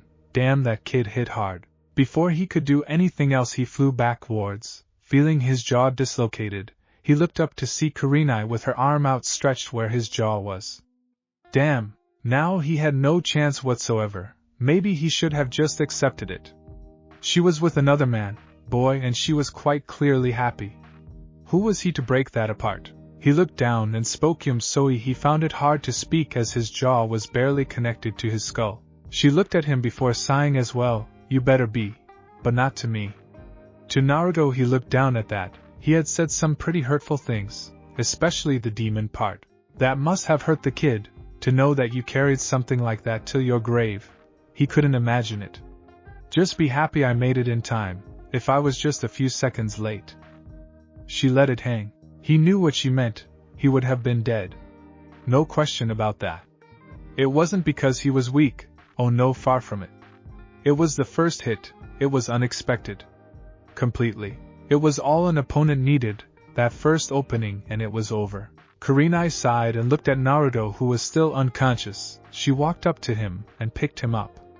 She carried him bridal style, like she used to when he was smaller, and fell asleep on the couch. She took one last look at the panting Asuma, who was rubbing his jaw, and sighed before setting off. The next morning, Naruto's house. Naruto groaned as he slowly opened his eyes. The light from the window penetrated his iris. He suddenly got his memory from yesterday and frowned. He hoped he didn't beat Asuma too badly. He was just so angry. However, he wouldn't hold him against him, this time. He had unconsciously tapped into Kyuubi's chakra, and that meant he wasn't in control. He had yet to fully control Kyuubi, so that meant the chakra could still affect him if tapped into when in a fit of rage. He began to chuckle a bit. If he had removed his seals, then it would have been game over. He sighed and looked at the time. It was 8 o'clock. He had roughly 1 hour 30 minutes till Kakashi showed up. He noticed a note under his alarm clock. He picked it up and read it. Naruto-kun, you should be more careful with your emotions. I'm sorry I'm not there right now, but I got team training ATM. I'll talk to you tomorrow. I won't be home tonight. Girls' night out today. Love you lots. Kurenai XXX. He smiled at the note before getting up and getting dressed. He wore the same style of clothes as yesterday, this time putting his headband on his right arm. He went and did his morning necessities and went to get breakfast. Once finished, he set off, making sure he locked the door behind him. Training Ground 7. Naruto arrived at Training Ground 7 to see a bored-looking Sasuke, leaning against a tree, and a pacing Sakura who kept on walking in a circle. He arrived in a poof of smoke. He spoke and did a 2-finger salute like Kakashi. Can't help it, it's one of my own habits, lol. Sasuke looked up at him and grunted, before looking away again, while Sakura was red in the face. You baka. Where have you been? You're late. She screamed at him, her head becoming several sizes bigger. He rubbed the back of his head sheepishly while looking embarrassed. I kinda slept in, he finished with a shrug. Sakura was fuming, while Sasuke was thinking about Naruto. How did he get so strong? What made him drive to achieve that strength? But the biggest question so far was, why? Why hide his strength for so long? If it was him in Naruto's shoes, he would have graduated already and progressed through the shinobi ranks, fast. However, his train of thoughts was cut off with the sound of poof and a curtsy of Kakashi. Sasuke looked at Naruto, only to see him nod in his direction. He looked at the rest of his team and smirked. Maybe this team thing wasn't so bad after all. If he could get help from both Kakashi and Naruto, he could achieve his dream much faster than he ever thought. That, however, brought him to the realization he made yesterday. Itachi was light years ahead of him. Itachi was ranked at S-class caliber, and was ranked higher than Kakashi in strength, when he was in Konoha. This just showed how weak he was. He was furious at first, even going as far as to almost go to the Hokage and demand for training. However, with some careful consideration and thought, he decided it would be best not to go back into his arrogant tendencies. He had been spoiled since the age of 7, since after that night. They would give him everything he wanted, and it got to his head. Only when he reached 10 did he realize that this would only make him weaker, as it did no one any good to be an arrogant prick. It was at that time that he decided to start working twice as hard, to make up for his past 3 years of being spoiled. It was that decision that made him how strong he was now. Strong he was, yes, but not strong enough. Kakashi looked at Naruto and wondered how he was married to Kurenai, but decided to ask another time, mentally filing away the questions for later.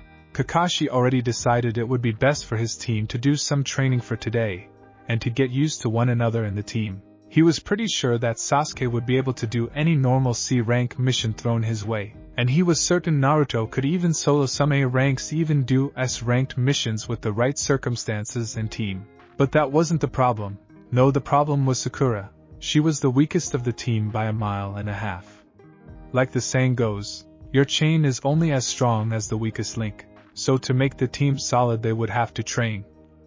And that was what brought him to his next conclusion. They would not do any D-ranked missions if his plan went accordingly. He would have them train together for a month, building up their teamwork and strength. Then if he deemed them fit, he would take them on a C rank and then start from there.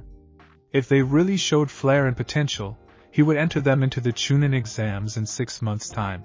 Right, my cute little Genins? We won't be doing any missions today. This earned them to look at him a bit confused. In fact, we won't be taking any missions for a month. This earned him even greater looks of confusion. Oh, how he loved this job now. I will be training you for the month, and if I deem you ready we will go on a proper mission. He said the last part with a nice smile. Sakura, the most confused of the three, decided to voice her confusion. What do you mean proper missions, Kakashi-sensei? Aren't all missions proper? This time Naruto decided to chirp in my own comment. Yes and no.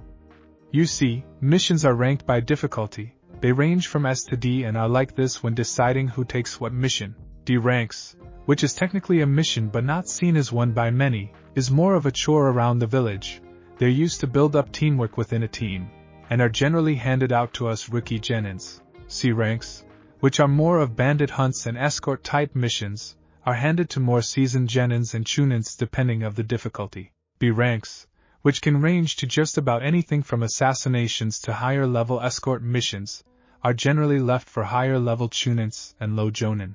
A ranks are where they get a bit more complicated, since during the mission just about anything could happen. These are left for higher level jonins and A and S ranked nins. Now we have S ranks. These are the hardest and very confidential. In fact, I have no idea what they consist of.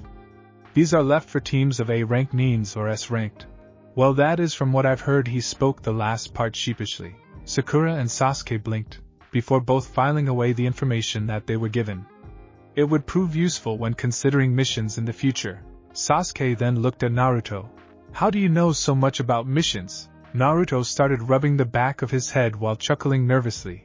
I kinda asked Gigi if he could tell me when we was in the academy. You know, with me almost being a ninja and all. Sasuke looked at him for a few more seconds before nodding and accepted the answer. Kakashi, I smiled at them. This team could, will be one of the best Konoha has ever seen.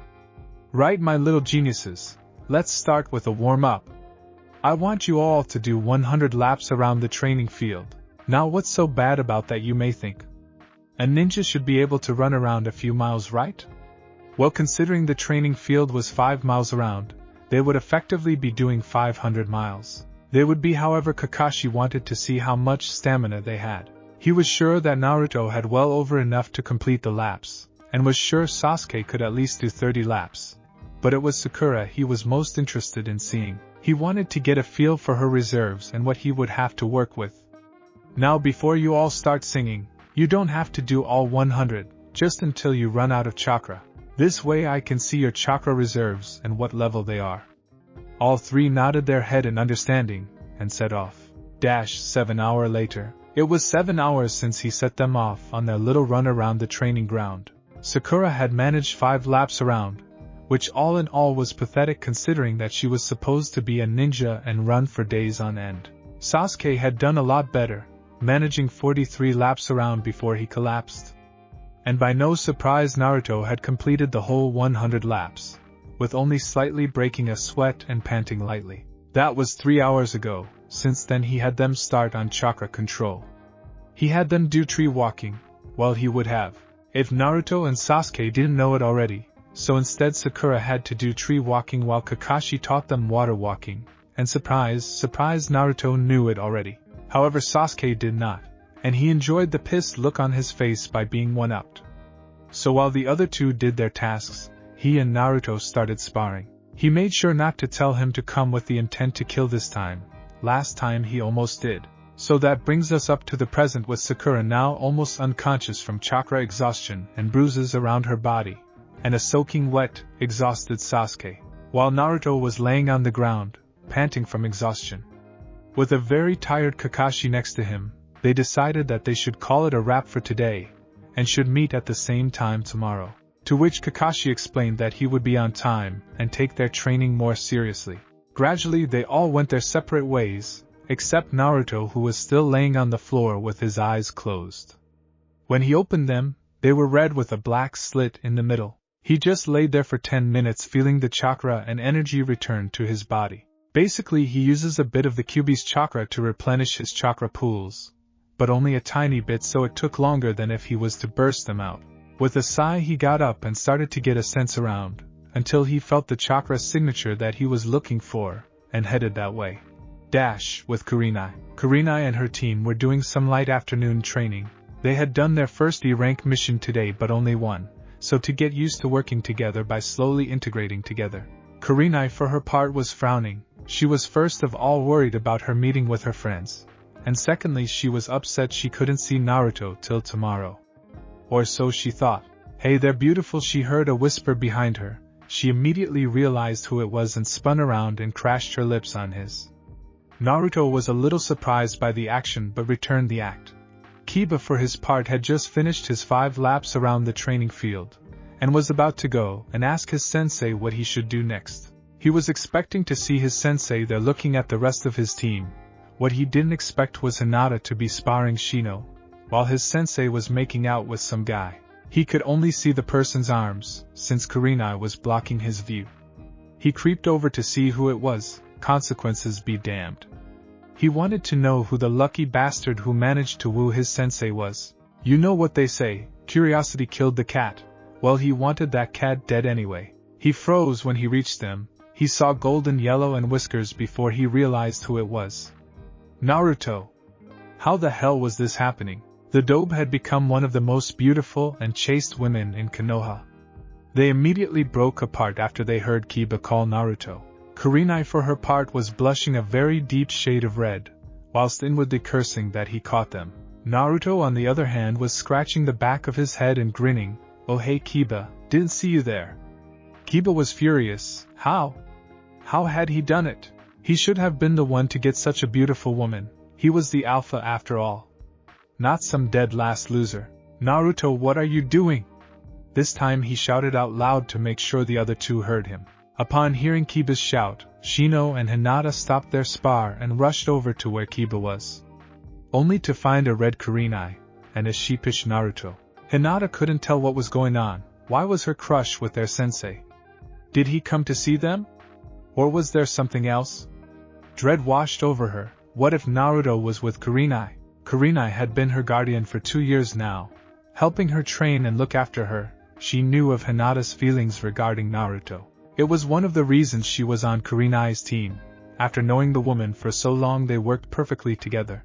Shino, however, just blinked, while taking the information in and storing it for later. Also waiting for a response from Naruto. Naruto was now cursing. Both Hinata and Shino were there.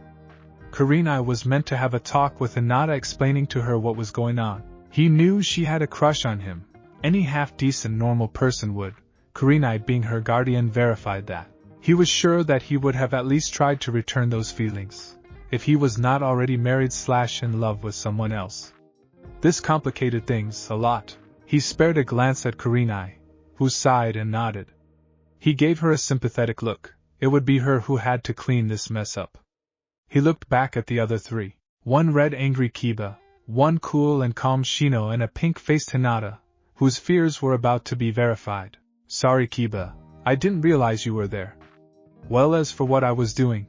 He looked over at Kurenai and winked, effectively making her blush deepen in color. I was just paying my wife a visit, as I never got to see her properly yesterday. Kiba's eyes widened. Of course that's what the smell was. When he first met Kurenai, she had a familiar scent, one he was sure he had smelt before. Now he knew where it was. It was similar to Naruto's, only with a more rosy scent. Shino raised an eyebrow. While inside he was going crazy. He wasn't expecting this, not in 100 years. Hinata on the other hand just froze. Wife, as soon as she heard that her worst fears came true. Naruto was already married, to her sensei no less. She could feel the water rushing to her eyes.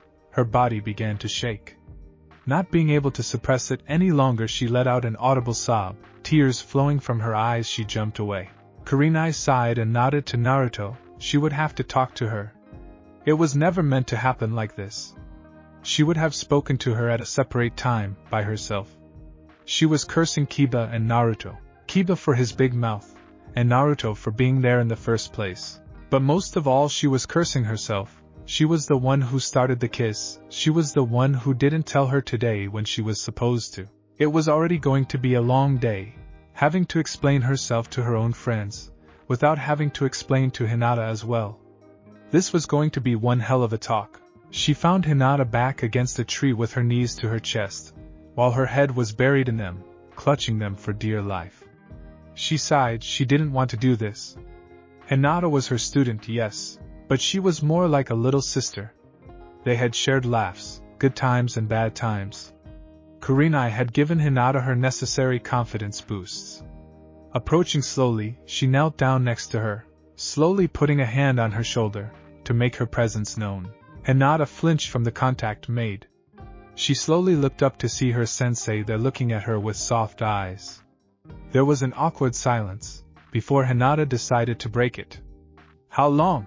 She had to know, was it before she met her, which sounded almost impossible, that would have made Naruto like 10, or was it after that? Kurenai, having a pretty good idea of what she was referring to, decided it was best to answer truthfully. She didn't want to upset Hinata anymore. She didn't want to lose Hinata as a friend as well. She had grown very close to the girl. It was before I met you, she verified. Hinata could only nod. She had stopped crying a few minutes before Kurenai had found her. She realized that if the two were together, then they must have been happy. It hurt her inside. It felt terrible. She realized that she couldn't be with Naruto, and honestly it burned her. It felt like someone had used a fire jutsu inside her. However, she could overcome it. She would overcome it, for her sensei's sake, and Naruto's. Are you happy together? Hinata couldn't help but ask. She wanted to know. It was just something she needed to know.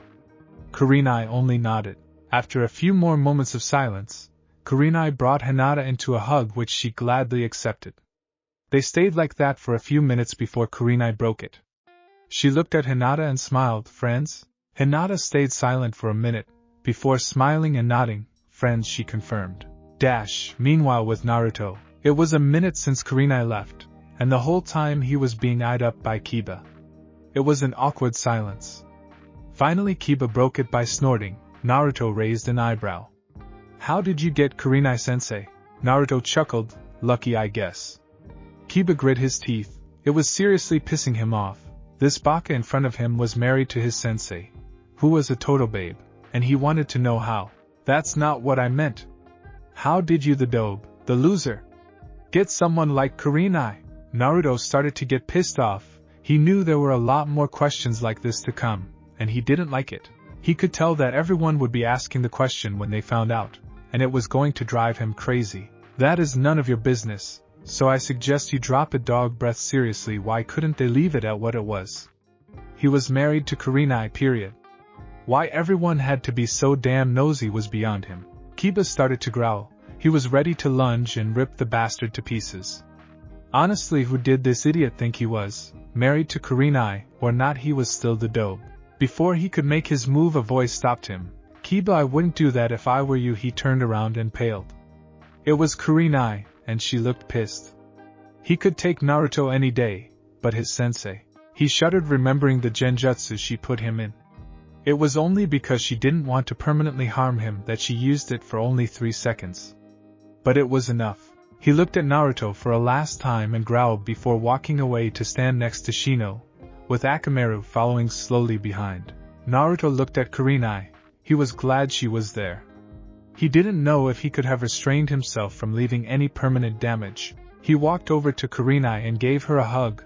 It was the last time he would see her for the day and most of tomorrow. I'll see you tomorrow. Have fun, he whispered in her ear.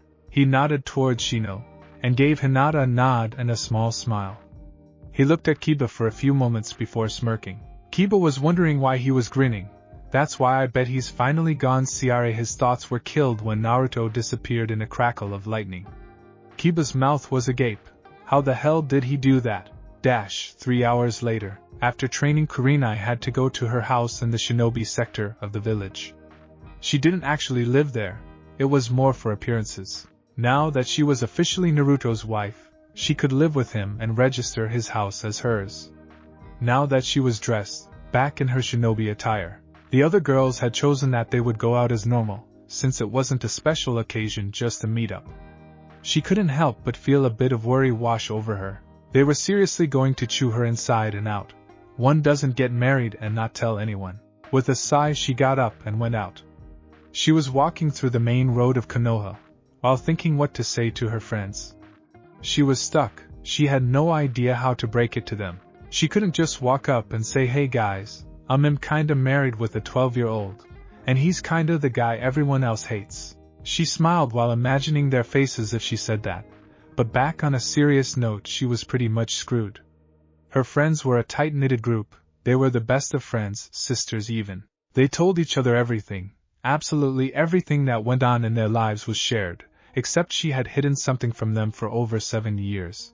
Finally, Kurenai arrived at the dango shop where they always met at. They basically had their own VIP table thanks to Anko. eating there every single day. She wondered for a moment if Naruto would have been like that with ramen if she let him have his way. Probably. She looked inside and spotted who she was looking for at the back table. There at the table were her 3 best friends. Anko Mitarashi, who was wearing her normal attire, her tan trench coat with mesh under armor and orange mini skirt. She was currently munching happily while talking to Hana. Hana Inuzuka was in the normal medical uniform, meaning she finished duty a while ago, and finally Yugao Yuzuki, who was currently in the corner of the table with a faraway look in her eyes. She was clearly troubled about something. Yugao was currently in her normal ANBU clothes, without the armor, instead having a black body warmer coat on top. With a calming sigh she made her way to the table. "Hey! Nai-chan over here!"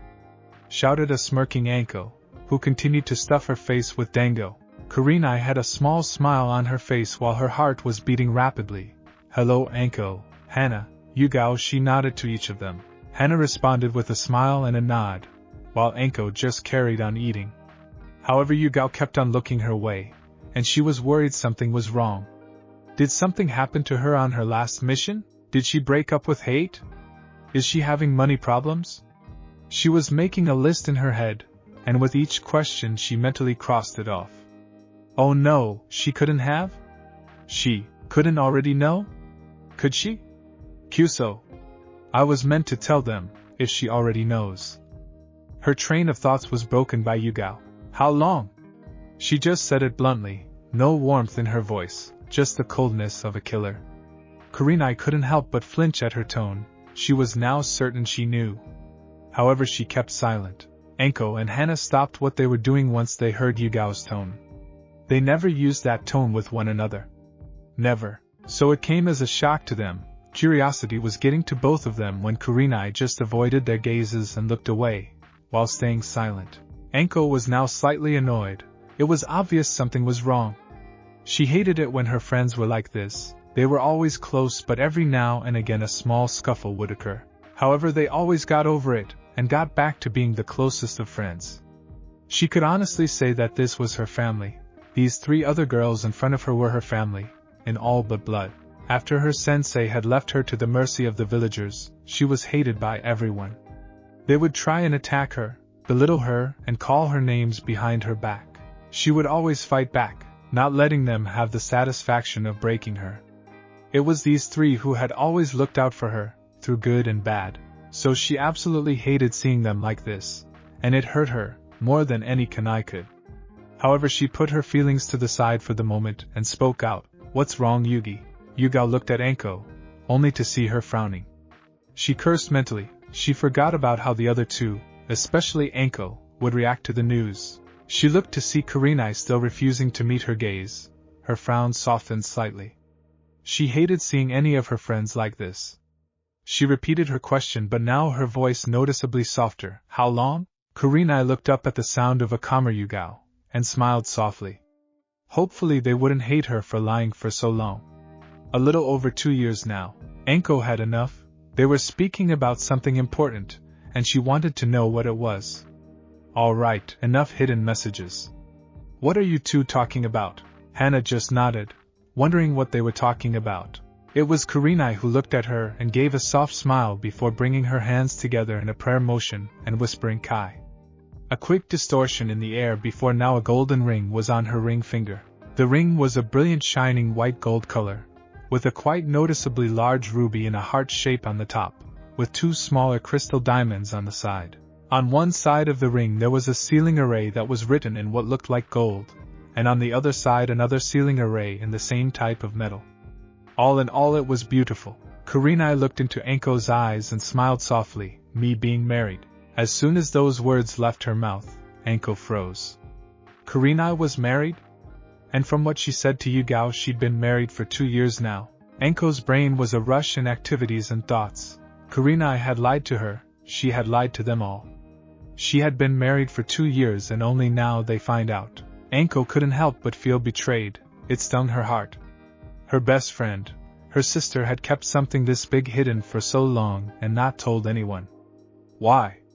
Why would she do it? She wanted answers and she would get them. Or so help her God, she would integrate her until she did. Hana also froze. Wait, Kurenai is married? What do you mean you're married?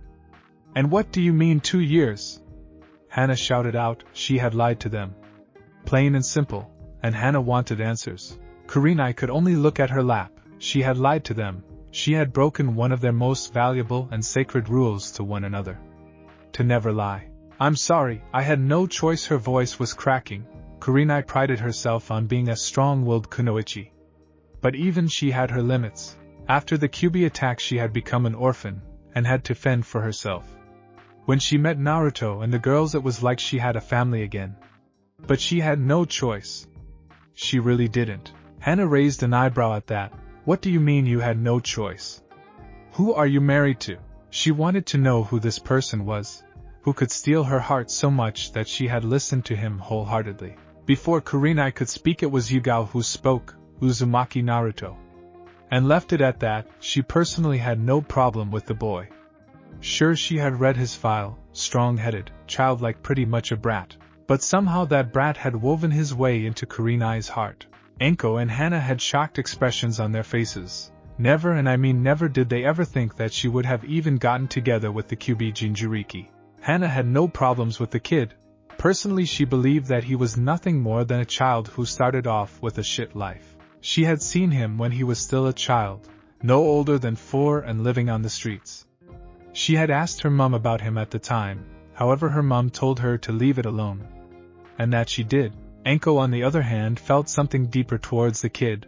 They were kindred spirits in a sense. Both of them were hated and scorned by the village through no fault of their own, and both did different things to gain attention. He wore a bright orange jumpsuit, which was way too bright for any ninja, and was a prankaholic.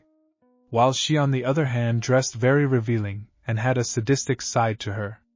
She felt sorry for the boy. It was Hana who finished her train of thoughts first. Why? Why keep it from us? We've been friends for over 7 years. Do you trust us that little? Kurenai couldn't help but flinch. She sighed and looked at Hana now.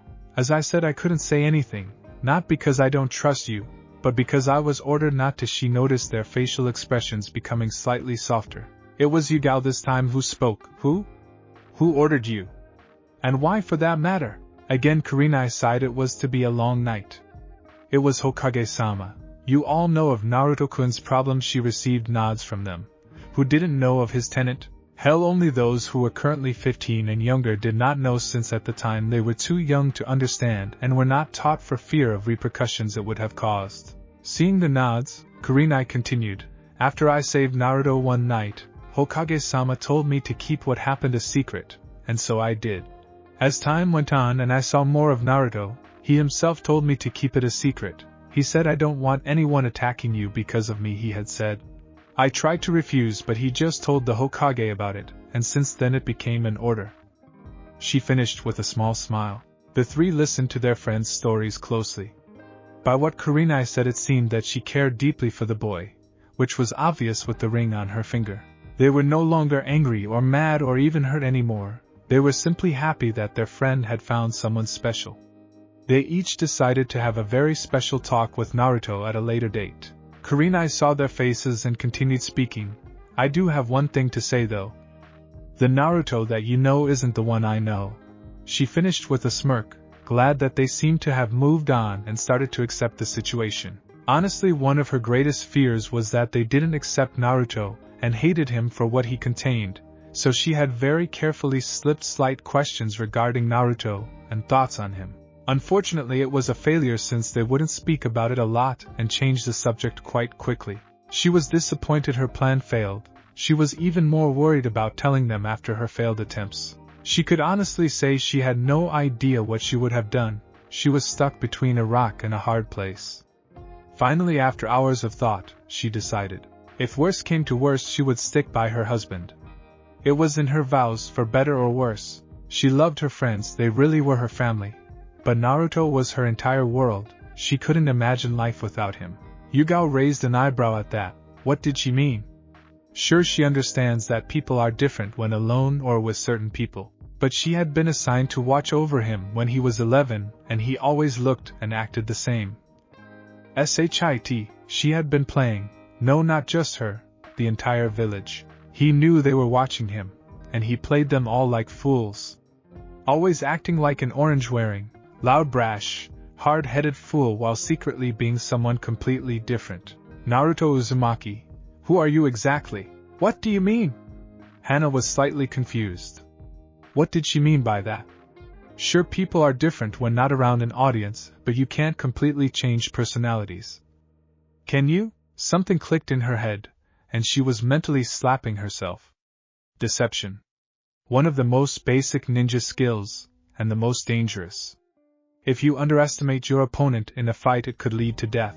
While Anko was smiling softly, she knew what Kurenai meant. How could she not have been doing it herself for the last decade? Acting and dressing like a complete, which was completely fake, she was still pure. As no one would even think of being the snake for fear of catching a vile disease, it hurt Anko to know that she probably would never find love.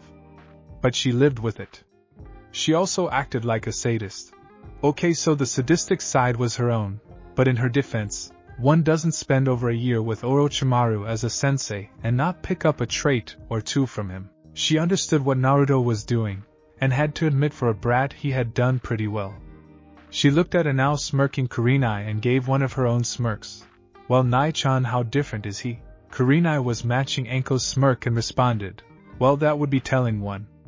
Anko's smirk dropped and pouted like a small toddler who lost his drink, which Kurenai thought was cute. Humph, you're no fun, Nai-chan. Hana now had a dangerous look in her eye, which didn't go unnoticed by the other three. Nay, I check in. If you've been married to Naruto for over 2 years now, it must mean that you too have. She elaborated by pushing her right index finger through her left index and thumb fingers, which were in a O sign. Kurenai was now blushing up a storm. She didn't want to answer those questions, yet. But as fate saw it, she would have to. She looked at her lap while mumbling something. Hana, who was feeling mischievous, cupped a hand behind her ear. Sorry, what was that? I didn't hear you. Kurenai began mumbling again, this time some parts being understandable. S-P-L-E-F-E-S. Oh sure, Hana heard what she had said, she just wanted a small amount of payback to Kurenai. Sorry, what was that? I'm sorry, Nai-chan, you're gonna have to speak up, we can't hear you, which only made the other two giggle. Yes. A couple of times. She blurted out, seriously annoyed at her. Before she realized what she said and put both hands over her mouth, now going a shade of red that matched her eyes. Anko smirked, so how long before we get little blonde-haired red-eyed gakis? And Kakashi and Kurenai whined, which only served to make the other three laugh heartily at her embarrassment. It was good things were back to normal. A golden blur whizzed past the trees of Hino Kuni. That blur was Naruto, and he was returning from a mission. It was nothing major, just a one-night slaughter mission. The usual. Sometimes Naruto thought about the life of a shinobi, what they endured and what they did. The bottom line was that all shinobi were thugs, just glorified versions. The only difference between shinobi and bandits is that one is able to utilize chakra, while the others can't. He had been given a low-level A-rank mission. There was a large group of bandits and ninja residing near the Cha no Kuni border. His mission objectives were simple: complete annihilation and leave nothing behind.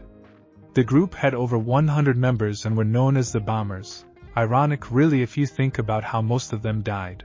Naruto decided to make it quick and simple, since he had team training in the morning. Upon arriving at the bandits' site, he quickly made a mental map of the entire area that they were in. Once the area had been mapped out, Naruto decided to make them go out with a bang. He created 150 Kage Bunshins, and let them just waltz into the bandit camp. It was pure gold to see their faces when the first clone exploded, taking 2 men with it. And with that the blitz began. After about 2 minutes of continuous bombing, there was only one left. The leader of the group. Now this man was different because he was a shinobi. A missing nin to be precise, Hiro Kanado High B rank missing nin from Kusagakure. He was quickly dealt with. Upon realizing who Naruto was, he begged for mercy, only to find none. Since this was an undercover mission, Naruto had set alight to the whole camp, taking anything of interest, which was easier said than done, considering Naruto couldn't do fire jutsu. Finally, after 10 minutes of burning, Naruto took off, thus leaving us to where we are now. exactly 5 miles away from the gates of Konoha. How does Naruto know this? Well, in fact, it's quite simple actually. Okay, maybe not that simple, but it is quite basic. Naruto has full control of the Hiraishin Jutsu, which allows him to instantly teleport to anywhere he has his special kunai, or the formula seal.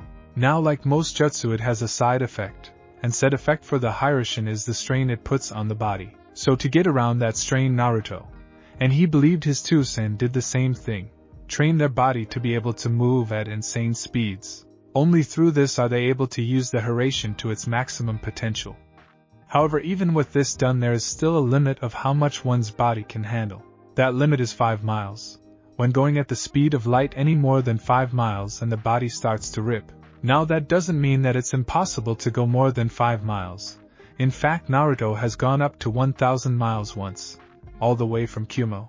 After that little stunt, Naruto's muscles were ripped in several places, torn body tissues and internal bleeding. If it was not for the Kyuubi, Naruto would be dead. He was still working on a way around that. To be able to move around the continent in mere seconds would be the ultimate skill for Naruto. Again, there are several other drawbacks to the technique. Only he could do large distances, if he is ever able to. In normal Hiraishin, close range, he is able to carry someone up to 2 miles, before any side effects occur to the person, due to the need of special speed training. This was the same with Kurenai when he first teleported with her. After months of training on pure speed, 7 months to be exact, Kurenai was able to go the full 5 miles with Hiraishin together with Naruto, which led Naruto to creating the special seal on his and her ring. The seal contained part of his chakra inside it, which is vital to using the jutsu, as only his chakra could activate the seal. He guessed it was a genetic seal, allowing only blood relatives to use. Finally reaching his destination, Naruto jumped out of the trees in his gold outfit. He was wearing a golden lion mask, the standard ANBU outfit with a golden yellow trench coat with the kanji for Golden Storm on the back written in black. He was still his normal height of 5.4. In his opinion, this looked way more bad than the normal clothes he wore, which he made a mental note to change soon. Approaching the front gate, he just took a quick look at the 2 gate guards. It was 4:30 a.m. and they were sleeping, typical. However, these guys were cool, they were nice to him, whilst being idiot Naruto. The 2 guards were Asuma, who was wearing a bandana which had the Konoha Hitai sewed on. He had brown hair which covered the right side of his face. He was currently resting his head on his hand, whilst snoring, quite loudly. To his right was Kotetsu. He had black spiky hair and a bandage going across his face and over his nose. He was currently leaning back on his chair, with a large snot bubble coming out of his nose. Naruto's sweat dropped. He slipped past them with ease. Once out of sight, he created a single Kage Bunshin to give Hokage his report. He usually did this, as it was a standard mission. Even though an undercover one, he would let a Bunshin give the report. He was silently jumping through the rooftops, enjoying the early morning mist that hid most of the village's scenery. He breathed the moist air, slightly tickling the back of his throat. It was one thing he enjoyed about Konoha, along with the warm weather all year round. The mist during the slightly colder mornings of winter gave the area a cool and mystic look.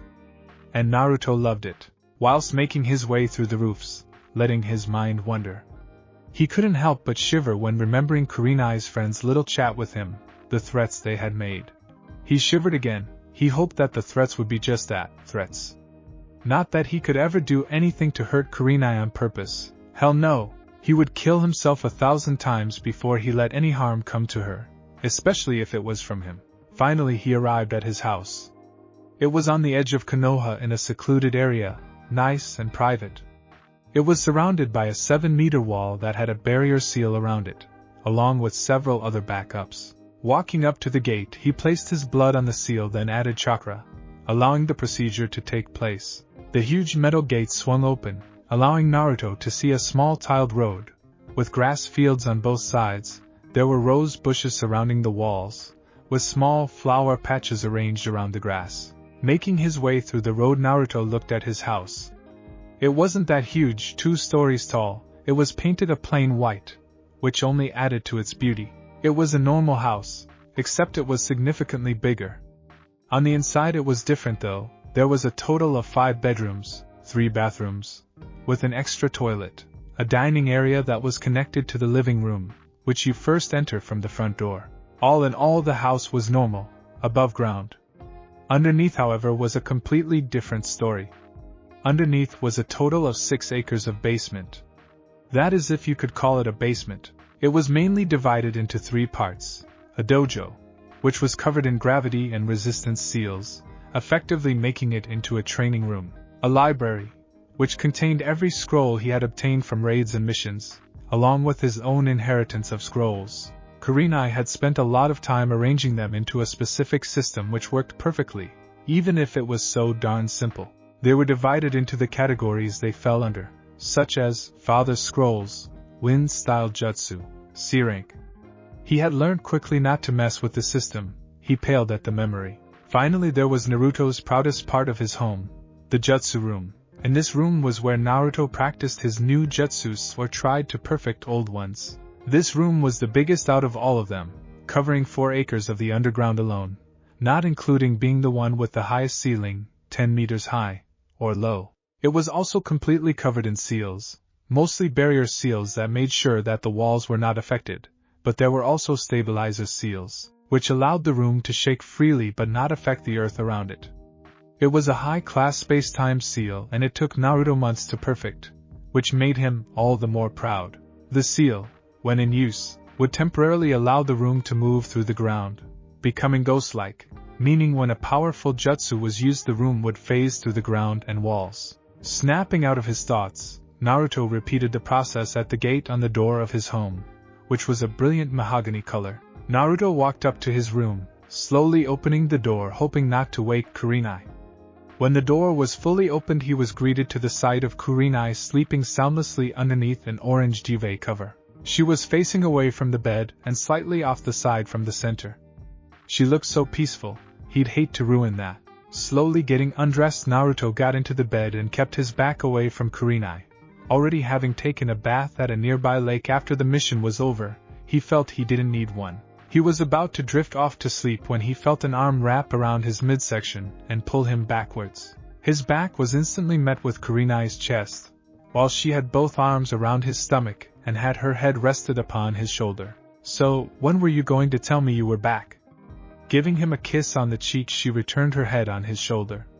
Naruto had a soft smile on his face, whilst looking outside the window. "I wasn't, you look peaceful, so I let you sleep," was his reply to her earlier question. Kurenai frowned. No matter how strong he was, she couldn't help but worry about him. Sure, he was the strongest ninja she knew, but he was still 13 years old. No matter how strong or powerful he was, right now he was still only a teenager, and so was she. She sighed sometimes and forgot that she too was only a teenager. "I told you to tell me whenever you finish a mission. You know how much I worry," she finished with a frown. Naruto could practically feel the frown on Kurenai's face. He knew she had it. Especially when she was worried, she had the same look. He would never understand the reason she worried so much. He was fully capable of completing any missions thrown his way. But he hated to see his Naichan upset. "I'm sorry, but you know how much I hate disturbing you, especially when you look so beautiful," he finished, and at her. She responded by smiling and giving him a quick peck on the lips. Kurenai then rolled onto her back and brought Naruto's head to her chest, whilst running a hand through his hair. "Well, Naruto, it seems you were able to sweet-talk me again. Honestly, I think I'm getting soft on you." This caused Naruto to smirk. I know, but you can't deny you love my sweet talk." Naruto smirked and continued, "Judging from the blush on your face, I'm guessing I'm correct." Kurenai's response was to smack him lightly on his forehead. "Baka. Behave or you'll be cooking your own ramen from now on." Naruto shot upwards and turned to face her. His finger pointed at her. "You wouldn't dare." You can't deny, he would have continued if he didn't realize that Kurenai was wearing a semi-see-through sleeping gown. He crossed his arms and gave a childlike pout, causing her to giggle. "Talking about denial, you've been denying me something else lately." He just looked her up and down. Kurenai just smirked and grabbed him by the shoulders, forcing him down to her face before slamming her lips on his. Training Ground 7. "Yo!" was the call from Naruto as he arrived at Training Ground 7. He was feeling energized. Yeah, that's it, energized. Kurenai had made sure of that. He was desperately fighting down the nosebleeds. She was too damn good. He looked over at his teammates. Sasuke was leaning against one of the training posts. In the past 2 weeks they had slightly gotten closer as friends. Sasuke wouldn't openly admit it, but Naruto could tell. They had mainly been working on speed, strength and stamina, or as Kakashi called it, SSS. Genius! Kakashi had told them it would be best to work on the basics first. And Naruto couldn't agree more. It was due to this that he had upgraded his seals on his body. Once a 20x gravity seal, was now at 25x gravity. He had trouble adjusting to the extra pressure at first, channeling tons of chakra to his limbs just to move normally.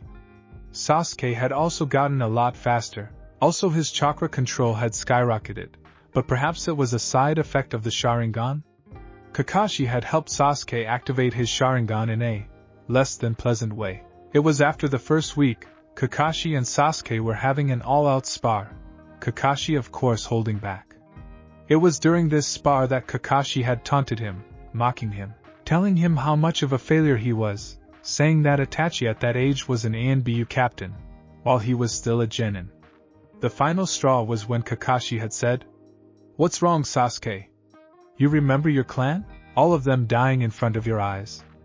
How was it? How did it feel? You're as useless now as you were then." Pathetic. Needless to say, Sasuke was furious, unconsciously activating his Sharingan and going on the assault. Kakashi had to knock him out and calm him down. When he woke up, he just got up and left. He didn't come back until 2 days later. That was when Kakashi was able to explain what he had done, and why. In the end, Sasuke accepted the explanation but still held a small hatred towards Kakashi. Slowly but steadily they went back to normal. It was obvious that he had hit a nerve, and who could blame him? Naruto didn't know what he would do if he was powerless to save those he loved.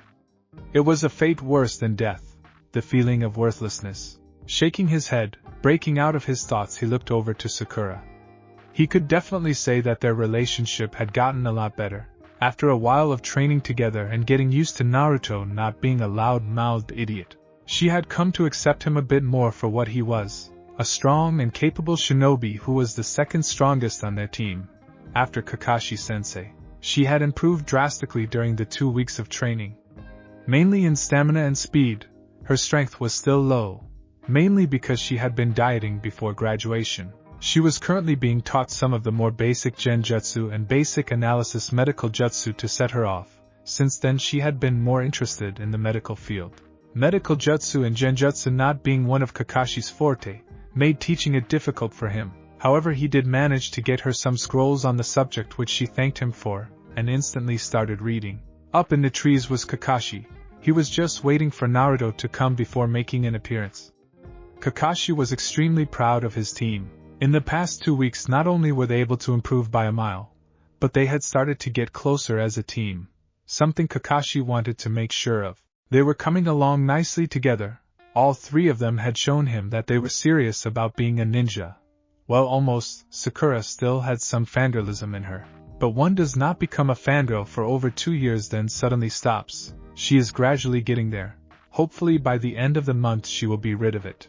Kakashi still remembered the talk he had with her at the start of the training program. Flashback. Sakura, could you stay behind? There's something I need to talk to you about. Sakura was confused and a bit curious about what he wanted to talk about. But she stayed behind as per asked and waited for her sensei to begin. Kakashi, sensing no one was around, turned to Sakura. He had a very serious look in his eye. His shoulders were no longer slumped, and he looked ready for battle. It made Sakura nervous, never having seen this side of him. He looked at her for a minute, both in complete silence, before saying, "Sakura, why did you become a ninja?" Sakura blinked. She had never been asked that question before. She could remember why she first wanted to be a ninja. It sounded cool and awesome. She always admired ninjas that she saw on the street or on the roofs. However, after the academy started, she started to learn more about the life of a ninja. It started to sound less and less appealing. She then started to get bullied. With some help from Ino, she overcame those bullies, leading to her and Ino becoming friends. It was then that she decided she wanted to become a ninja to protect herself and be able to fight. Later in the years she came across Sasuke and worked up a crush on him. Since then she was only devoted to making him acknowledge her and gain his love. She breathed in before talking. Well, at the start I wanted to be able to protect myself from any harm that came my way, and protect my home with my family. But now I guess it's to gain Sasuke's affection and love. Kakashi stared at her for a moment, making Sakura uneasy under his gaze. He sighed before talking. Well, I'm sorry to say this, Sakura, but if you don't refine that first reason inside you, then I'll be forced to drop you from the ninja program. This caused Sakura to freeze. Remove me from the ninja program? She mentally asked herself. She could feel the tears rush to her eyes. She let out a small sob. Kakashi-sensei, what do you mean? Kakashi let out another sigh. She didn't understand the life of a ninja. Not like the other two. Sasuke understood, coming from a ninja clan, one as prestigious as the Uchiha clan, knew all about the violence and death that came with being a ninja. The events that occurred with Itachi further showed him the life a ninja must endure. Naruto knew all too much as well. With his childhood and loneliness, the beatings he received, he was definitely aware of what a cruel, cold world they were living in. Sakura, on the other hand, had no idea. She lived a sheltered life. Her mother, being on the civilian council, gave her a privileged childhood, away from the hardships of life. She never saw family members return home with blood-stained clothes or wounds on their bodies. She never had to run and hide for her survival at the age of 4, barely old enough to fend for herself. Nor did she have to put up with the shame of a father which ruined the life of a 5-year-old, newly graduated ninja. He looked at her tearful expression, not really caring. Sure, he didn't enjoy being cold to her, but this had to be done. He would have to open her eyes. What I mean is, you need to fix up, stop fawning over Sasuke and focus on your training. I don't care how long you've liked him, or how he's Mr. Perfect, or how cool he is. From now on you either start training properly and show me you want to become a kunoichi, or you get out of my team. This isn't a Sakura game. People die. I know countless comrades that have died by my side. Many of them were deadly serious and devoted to being a ninja. I don't want another person to die for some bullshit crush or because eating makes you fatter. Either you start pulling your weight, or you go. You have until the end of the training program until I give you my final decision. And with that he disappeared into the trees, leaving Sakura to her thoughts. Flashback end. After that, Sakura had become a lot more focused on her training. He was afraid that she would focus only to begin with, then slowly sink back to her old habits. However, instead of slowing down in progress, she only seemed to be accelerating. Seeing them all here, he decided it was time for him to join them and tell them the new routine. Yo! He appeared with a cloud of smoke. Naruto and Sasuke sent a small nod his way, while making their way towards him, whilst Sakura gave a small smile. She had also been a lot more retreated after the talk, in no way lacking confidence but less vocal. Naruto gave his sensei a grin. So sensei, what are we going to be doing today? Kakashi responded with his own smile. Well, today I was hoping to test some of your elemental affinities, and maybe even teach you some new jutsus. This caused Sasuke to smirk. He always enjoyed training and learning new jutsus. Anything to help him fight against him in the end. Sakura looked at Kakashi with a hopeful look. She enjoyed learning medical ninjutsu, even though she only knew a few diagnostic jutsus. She wanted to be able to help her teammates and comrades in actual battle. Naruto had a faraway look on his face. He was thinking of how to avoid this. He didn't want them to know that he had 4 elements. It could seriously create a lot of unwanted questions that he didn't want to answer yet. Kakashi proceeded to bring out 4 pieces of paper. Taking one and putting it in between his hands, he looked at the 3. This is chakra paper, and it's made from a special tree that is grown with chakra. So when you channel chakra through the paper, it will react in a certain way, thus telling you your element. Sensei, what do you mean it will tell us our element? Asked the generally confused Sakura. How could paper tell your elemental affinity? Even if it was special paper. Kakashi's eyes smiled at her. She was showing curiosity to learn. That was good. Well, you see, it all depends on your affinity. If you have wind type, will split in half. If you have fire, it will go up in flames. If you have water, it will get wet. If you have earth, it will crumble, and for lightning, it will scrunch up and crinkle. As you know, the elements go around in a chain. Metaphorically speaking, wind beats lightning, lightning beats earth, earth beats water, water beats fire and fire beats wind. Now just because you have the elemental advantage it does not mean that your jutsu will automatically win. For example, a wind-style master can easily beat an adept in fire style. The three nodded their heads, accepting his explanation. Kakashi smiled under his mask, saying they were going to be excellent ninjas in the future. He then gave Sakura a piece of paper. Okay, now Sakura, I want you to try and focus on drawing out your chakra, just a small amount, then channel it into the paper. Sakura did as instructed, drawing out a small amount of chakra before channeling it through the paper. She let out a gasp when the paper started to crumble in her hands. Kakashi's eyes smile. It seems your affinity is earth, an excellent element when in defense, perfect for a medical ninja. This caused Sakura to give a wide smile. She wanted to become a medic so badly now. It was her dream to become an excellent medical ninja, like Tsunade of the Sannin. She remembered reading books about her legendary skills in the medical field, and the countless lives she had saved during the second and third ninja wars. Kakashi looked over to Sasuke, who was smirking, not being able to contain his excitement. As soon as Kakashi had given Sasuke the paper, which was almost snatched out of his hands, instantly Sasuke started channeling chakra into the paper, but was shocked when nothing happened. Turning to his sensei he asked, "Did I do something wrong?" Kakashi had a distant look on his face, obviously thinking about something. Turning back to Sasuke he said, "When you draw out your chakra try to split it in two, then channel it through both hands and into the paper." Sasuke blinked before nodding. He closed his eyes and started to draw out his chakra. Splitting it into two he then channeled it into the paper, causing the paper to crinkle up before combusting in flames. Sasuke looked at Kakashi with a raised eyebrow. Kakashi gave an eye smile. "This is great. It means you have a dual affinity." This caused Sasuke to give off an arrogant smirk. "It means you've got both lightning and fire affinities. However, training to control them will be extremely hard, especially since they both have different ways of mastering them." He spoke the last bit quietly. Oh, he knew how hard it was training in an affinity. Hell, he'd done it for 4 of the elements, 4. And boy was it hard, especially since they had different properties when training them. For example, water-type chakra flowed out of the body, as if it was made of silk. That was the end goal anyway. For those who did not have it mastered, it was more wild and uncontrollable, leaving them with slightly poorer chakra control. Whilst lightning-type chakra was more wild and when unmastered could damage the person's body. When mastered, however, it added to a person's reaction speed. Each chakra affinity had a different property that aided the person when it was being used. Fire-type chakra gave extra resistance against heat and other fire-type moves. Water-type chakra gave better chakra control, which was why it was mainly used for medics. Earth-type chakra gave a strength and defense boost. Lightning-type chakra gave extra speed and reflexes, and wind-type chakra gave better agility and boosted attack power. Kakashi then turned to Naruto and held out the paper for him to take. Naruto just looked at it, and then went back to Kakashi. "But Sensei, I already know my affinities," he said while rubbing the back of his head nervously. He was praying to Kami that they would accept that. Kakashi narrowed his eyes slightly. "Oh? Then what affinity do you have with Naruto?"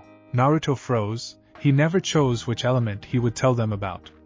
Then it hit him, he couldn't choose. He already showed his Hayatan element, meaning he had to tell them he had water and wind affinities. He also remembered using an earth jutsu. The inside of his head sounded like a drunken sailor party.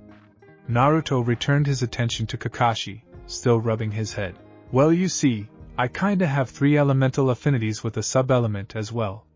Kakashi looked at him with wide eyes. Sakura, who was naturally confused, turned to her sensei. "Kakashi-sensei, what's a sub-element?" Kakashi turned his attention to Sakura, with a dead serious face. A sub-element is a mixture between 2 primary elements. They usually are specific to a clan. Question is. Turning to Naruto, "How did you get one?" Naruto was cursing. Of course Sharingan no Kakashi would know about sub-elements. Who was he trying to kid here? He was cursing and cursing. Why did he have to show off? I should have stuck with Futon and got it over with. Damn you, old man, why couldn't you just screw the council and make me a jonin? But in reality he knew why. It would create too much of a political problem. Just him being trained by the Sandaime would never sit well with the council. Not just the civilian council at that, he was sure he could deal with them easily. However, he was pretty sure some of the ninja council and clans hated his guts too. Exactly which clans? He wasn't sure at the moment, but unless he became a clan head and became above the law, in a sense he was screwed if he didn't play nice.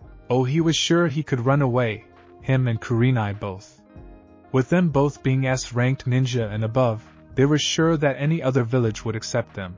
Especially with Naruto's status as a Jinchuriki and his bloodlines, he was sure that Kuma would welcome him with open arms.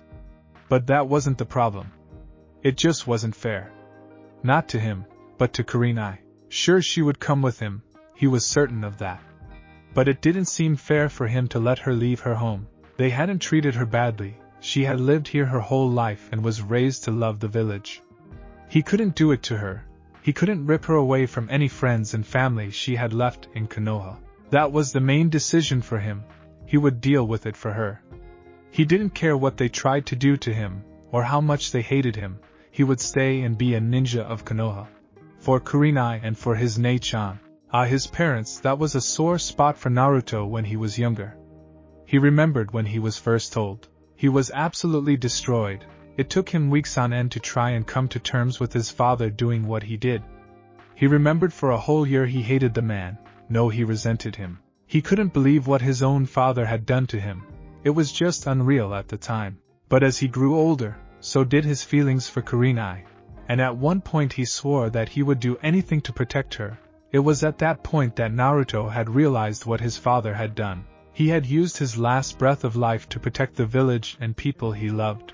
For a while Naruto thought it was ironic how the villagers treated their hero's son with such hate. After a while he managed to forgive his father, wishing him some sort of peace in the afterlife, which he knew would never come due to the deal he made with the Shinigami. But he hoped he could find some sort of peace. He also remembered thinking about his mother.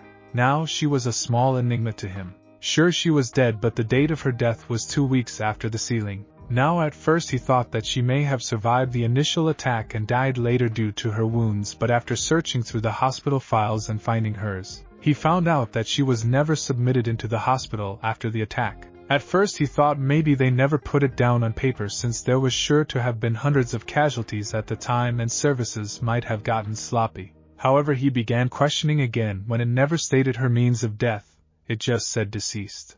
And that was what got him thinking. He checked through all the people's files who had died during the same period after the Fox attack, and it had stated their means of death and exact time. When he had brought it up with the Sandaime, he had gotten nervous and tried to change the subject. It had made Naruto feel betrayed that the man he had trusted the most in his life would lie to him. He still wonders what actually happened to his mother. Kakashi, on the other hand, was deep in thought. A bloodline, eh? I wonder who you actually are, Naruto Uzumaki. Truth be told, Kakashi only knew of one other who had a sub-element, and that was his late sensei, Minato Namikaze. Along with his famous Hiraishin and Rasengan that made him the Konoha no Kiroi Senko, he was once known as Kami no Erasure, God of the Storms, for his godlike abilities over his Rantan, and in truth his Rantan was one of the reasons he got the name Namikaze, which was only given to him after he had become a genin. Kakashi still remembers his sensei telling him that particular story. But every other sub-elemental user he has met has belonged to a clan. However rare they were, it wasn't impossible. He remembered Minato telling him that if one has a high enough affinity for 2 chakra natures, then they could possibly create a sub-element. However, the difference between self-created sub-elements and bloodline created is that they don't pass on to the children. Kakashi looked at Naruto, who seemed to be in a world of his own. He waved his hand in front of his face, waiting for a reaction. Nothing. It was like he wasn't there at all. Slap! Naruto steps back and shakes his head. He needed that. Still, it didn't stop him from giving Kakashi a hard glare, which was shrugged off. Now Naruto, if you would be so kind and tell us what elements you have, and how you have a sub-element. Naruto regains his composure and loosens his glare. Hi, I have an affinity for wind, water and earth with a sub-element for ice. Kakashi nods his head. As for how I got ice. All three lean in closer. I don't know. Q-face falls. Once regaining his composure, Kakashi was thinking hard. He had no idea what he could teach Naruto. He was sure that Naruto, if left alone, would be fine. Hell, he'd be more than fine, but he felt as a sensei he needed to at least help in some way. Sakura was in awe. He had 4 elements. That was so cool. He still wasn't as cool as Sasuke. Sasuke, on the other hand, was red with rage. Naruto had one-upped him again. He needed to train stronger. He would catch up to Naruto first, then he'd go and kill him. Kakashi sighed when he realized that there was nothing he could teach Naruto. He was stuck. He was sure that Naruto was almost perfect in all of the basic ninja arts. Naruto was fast. Almost as fast as him.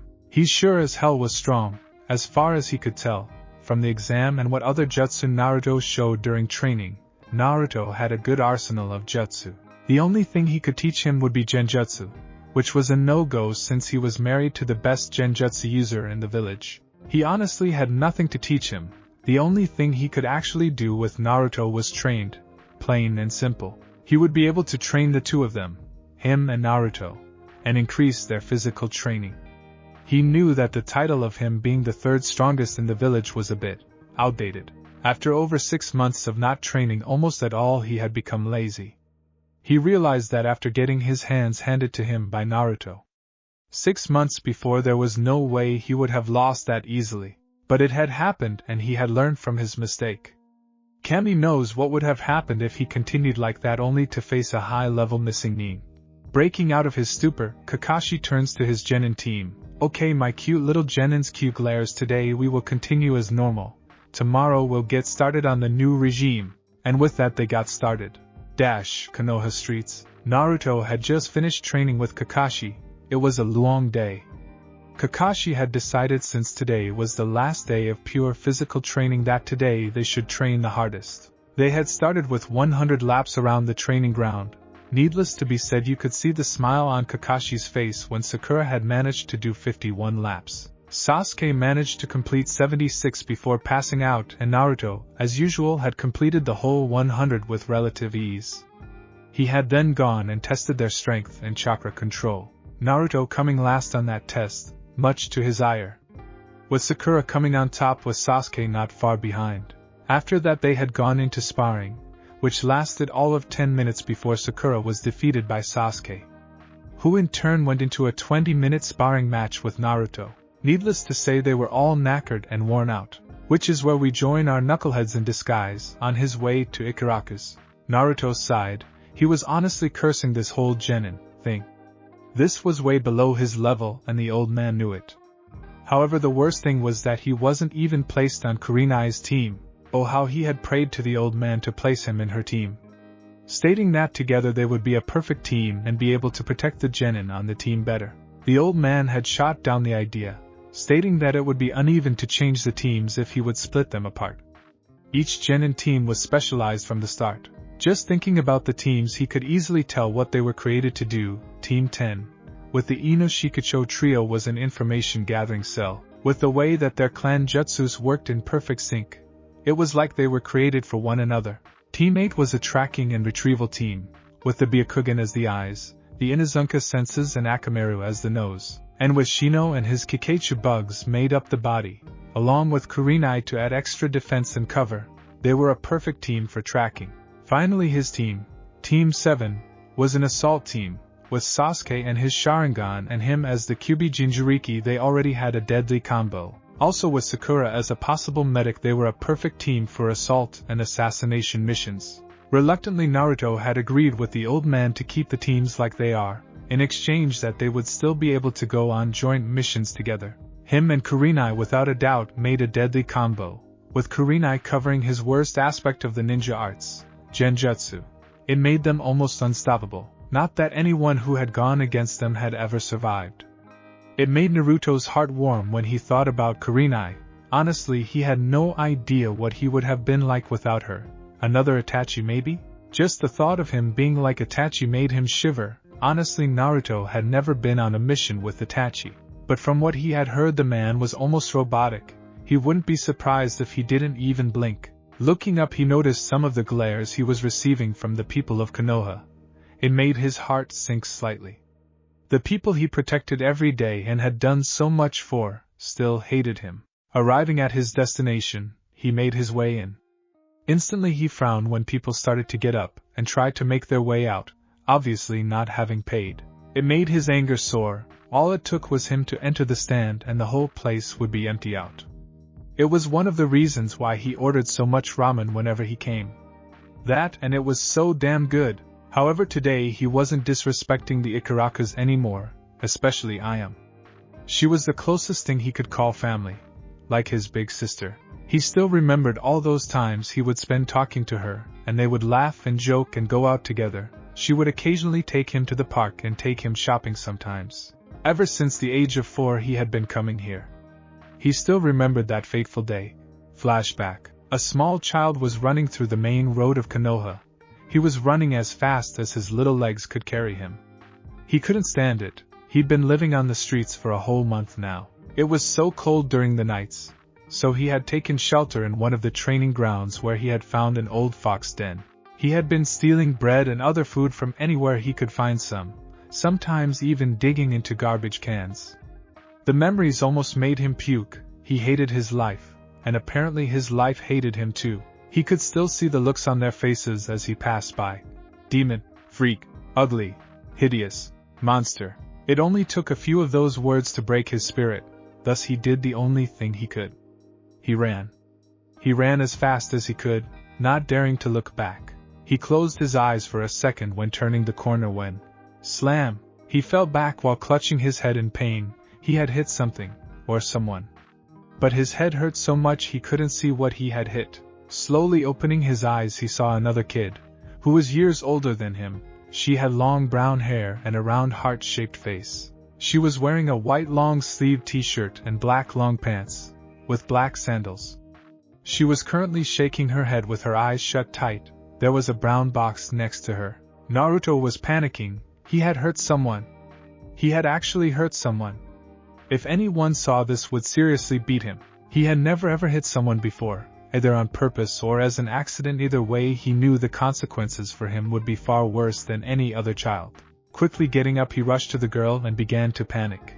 "Oh Kami, I'm so sorry. It was an accident. Sorry. I'll help please, oh God I'm sorry." The girl on the floor looked up to see a young boy, who looked to be no older than 4, looking at her with a worried expression on his face.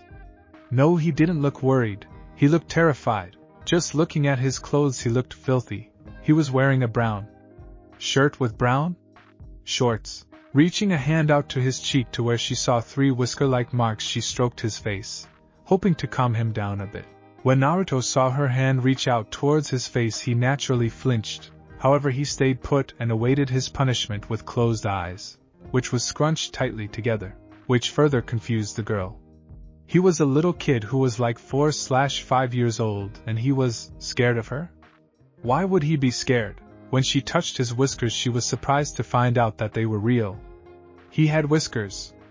Instantly she started to caress his face, feeling them. Slowly she brought up her other hand and felt his other cheek. They were real. She couldn't believe it, he had whiskers. Personally she thought they were really cute. Naruto was expecting a slap, a punch, hell, even a scratch. What he wasn't expecting was for her to stroke his cheeks. Strangely it felt good. Soon he was melting in her hands and let out a long purr.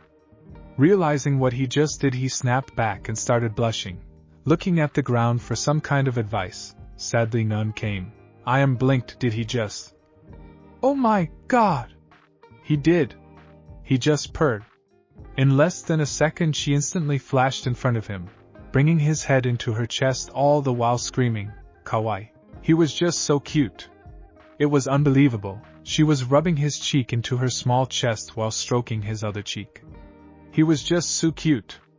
She couldn't help it. She had to show him to her dad. Naruto on the other hand was frozen in place. She was hugging him? He had never been hugged before, never. It felt nice. Slowly he brought his hands around her waist, and once he felt she wasn't moving anywhere he clamped down on her. She was a full head taller than him. Unconsciously his eyes started to water while gripping onto her for dear life. He felt warm inside. Was this how some of the other kids felt? He felt warm and fuzzy. Feeling something wet on her chest, Ayam looked down at the small boy who was crying. Why was he crying? She was just hugging him, then she noticed his hands moving up to her waist, making her straighten up slightly, wondering what he was doing. When he clamped them around her, she slumped back and started to rub his back slightly. Hey, it's alright, no one's hurt, no harm done. This caused the small boy to look up at her.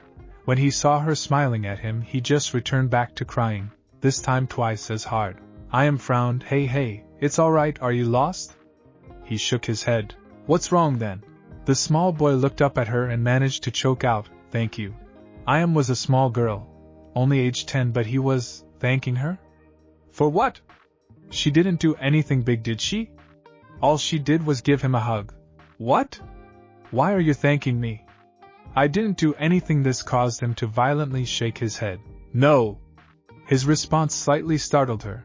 It was the complete opposite to the voice she heard before. It was more confident and slightly demanding, all the while still keeping an innocence about it.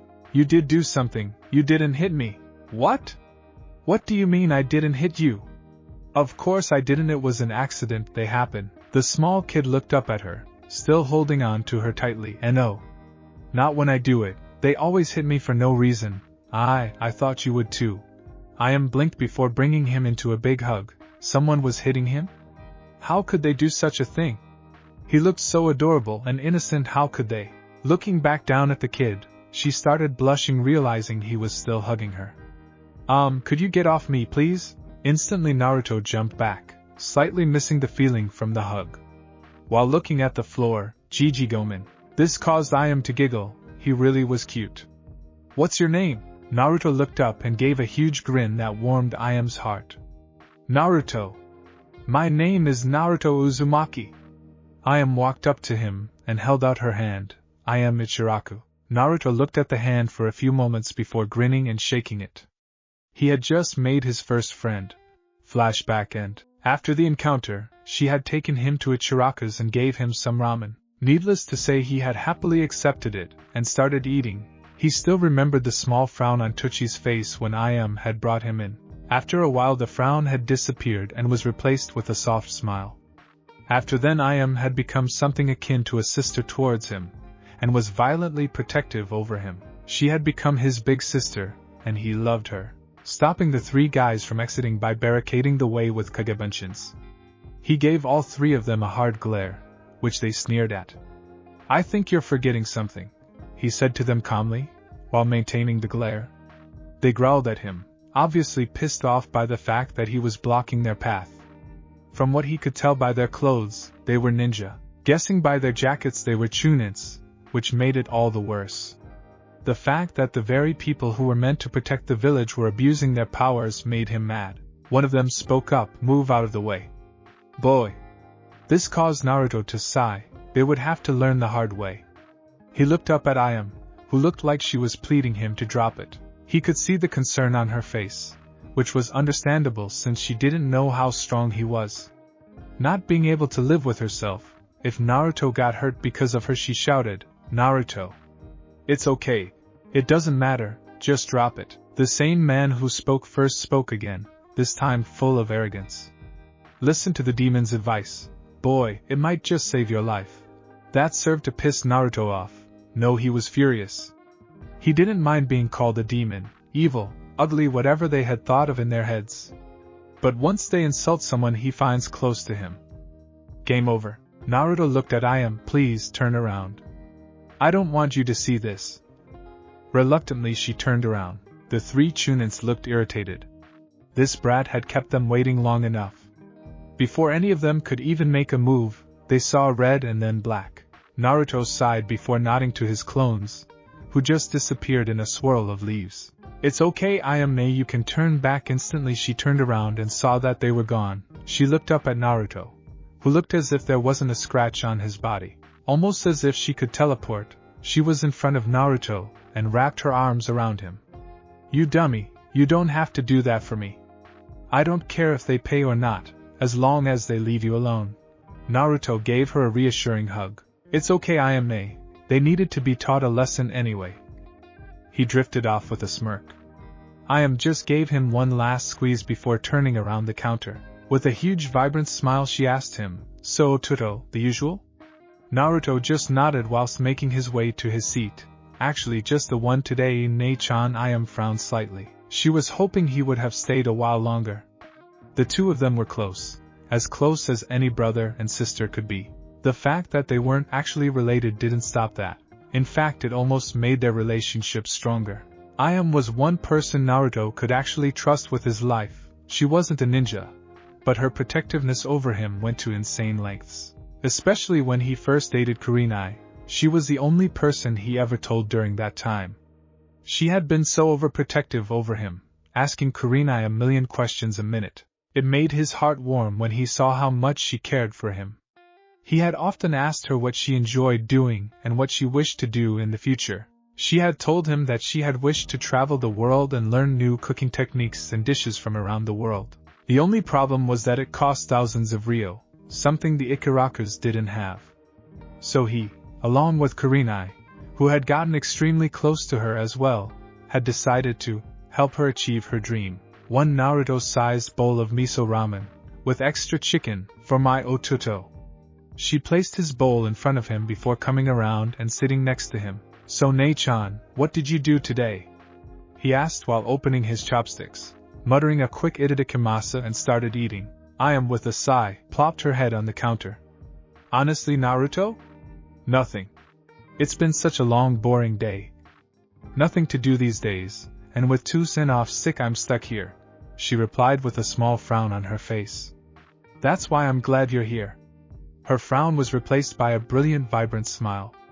Only to see that Naruto had already finished his bowl. Ugh, that hit the spot. I'm sorry when I've got to go.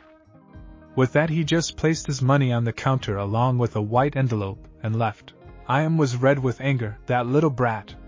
After she was dropping hints for him to stay and keep her company, he goes and does this. Next time she sees him, her thoughts died in her head when she saw the envelope he left. On it, it read to Nei. Curious, she opened it up. Inside there was a small note. To Nei, I know it's your dream to travel the world. So now is your chance. Inside it is a check worth 1 million ryo. From the bottom of my heart, I love you, Nei-chan. Love, Naruto and Kurenai. Did the one thing anyone would do in this situation. She fainted.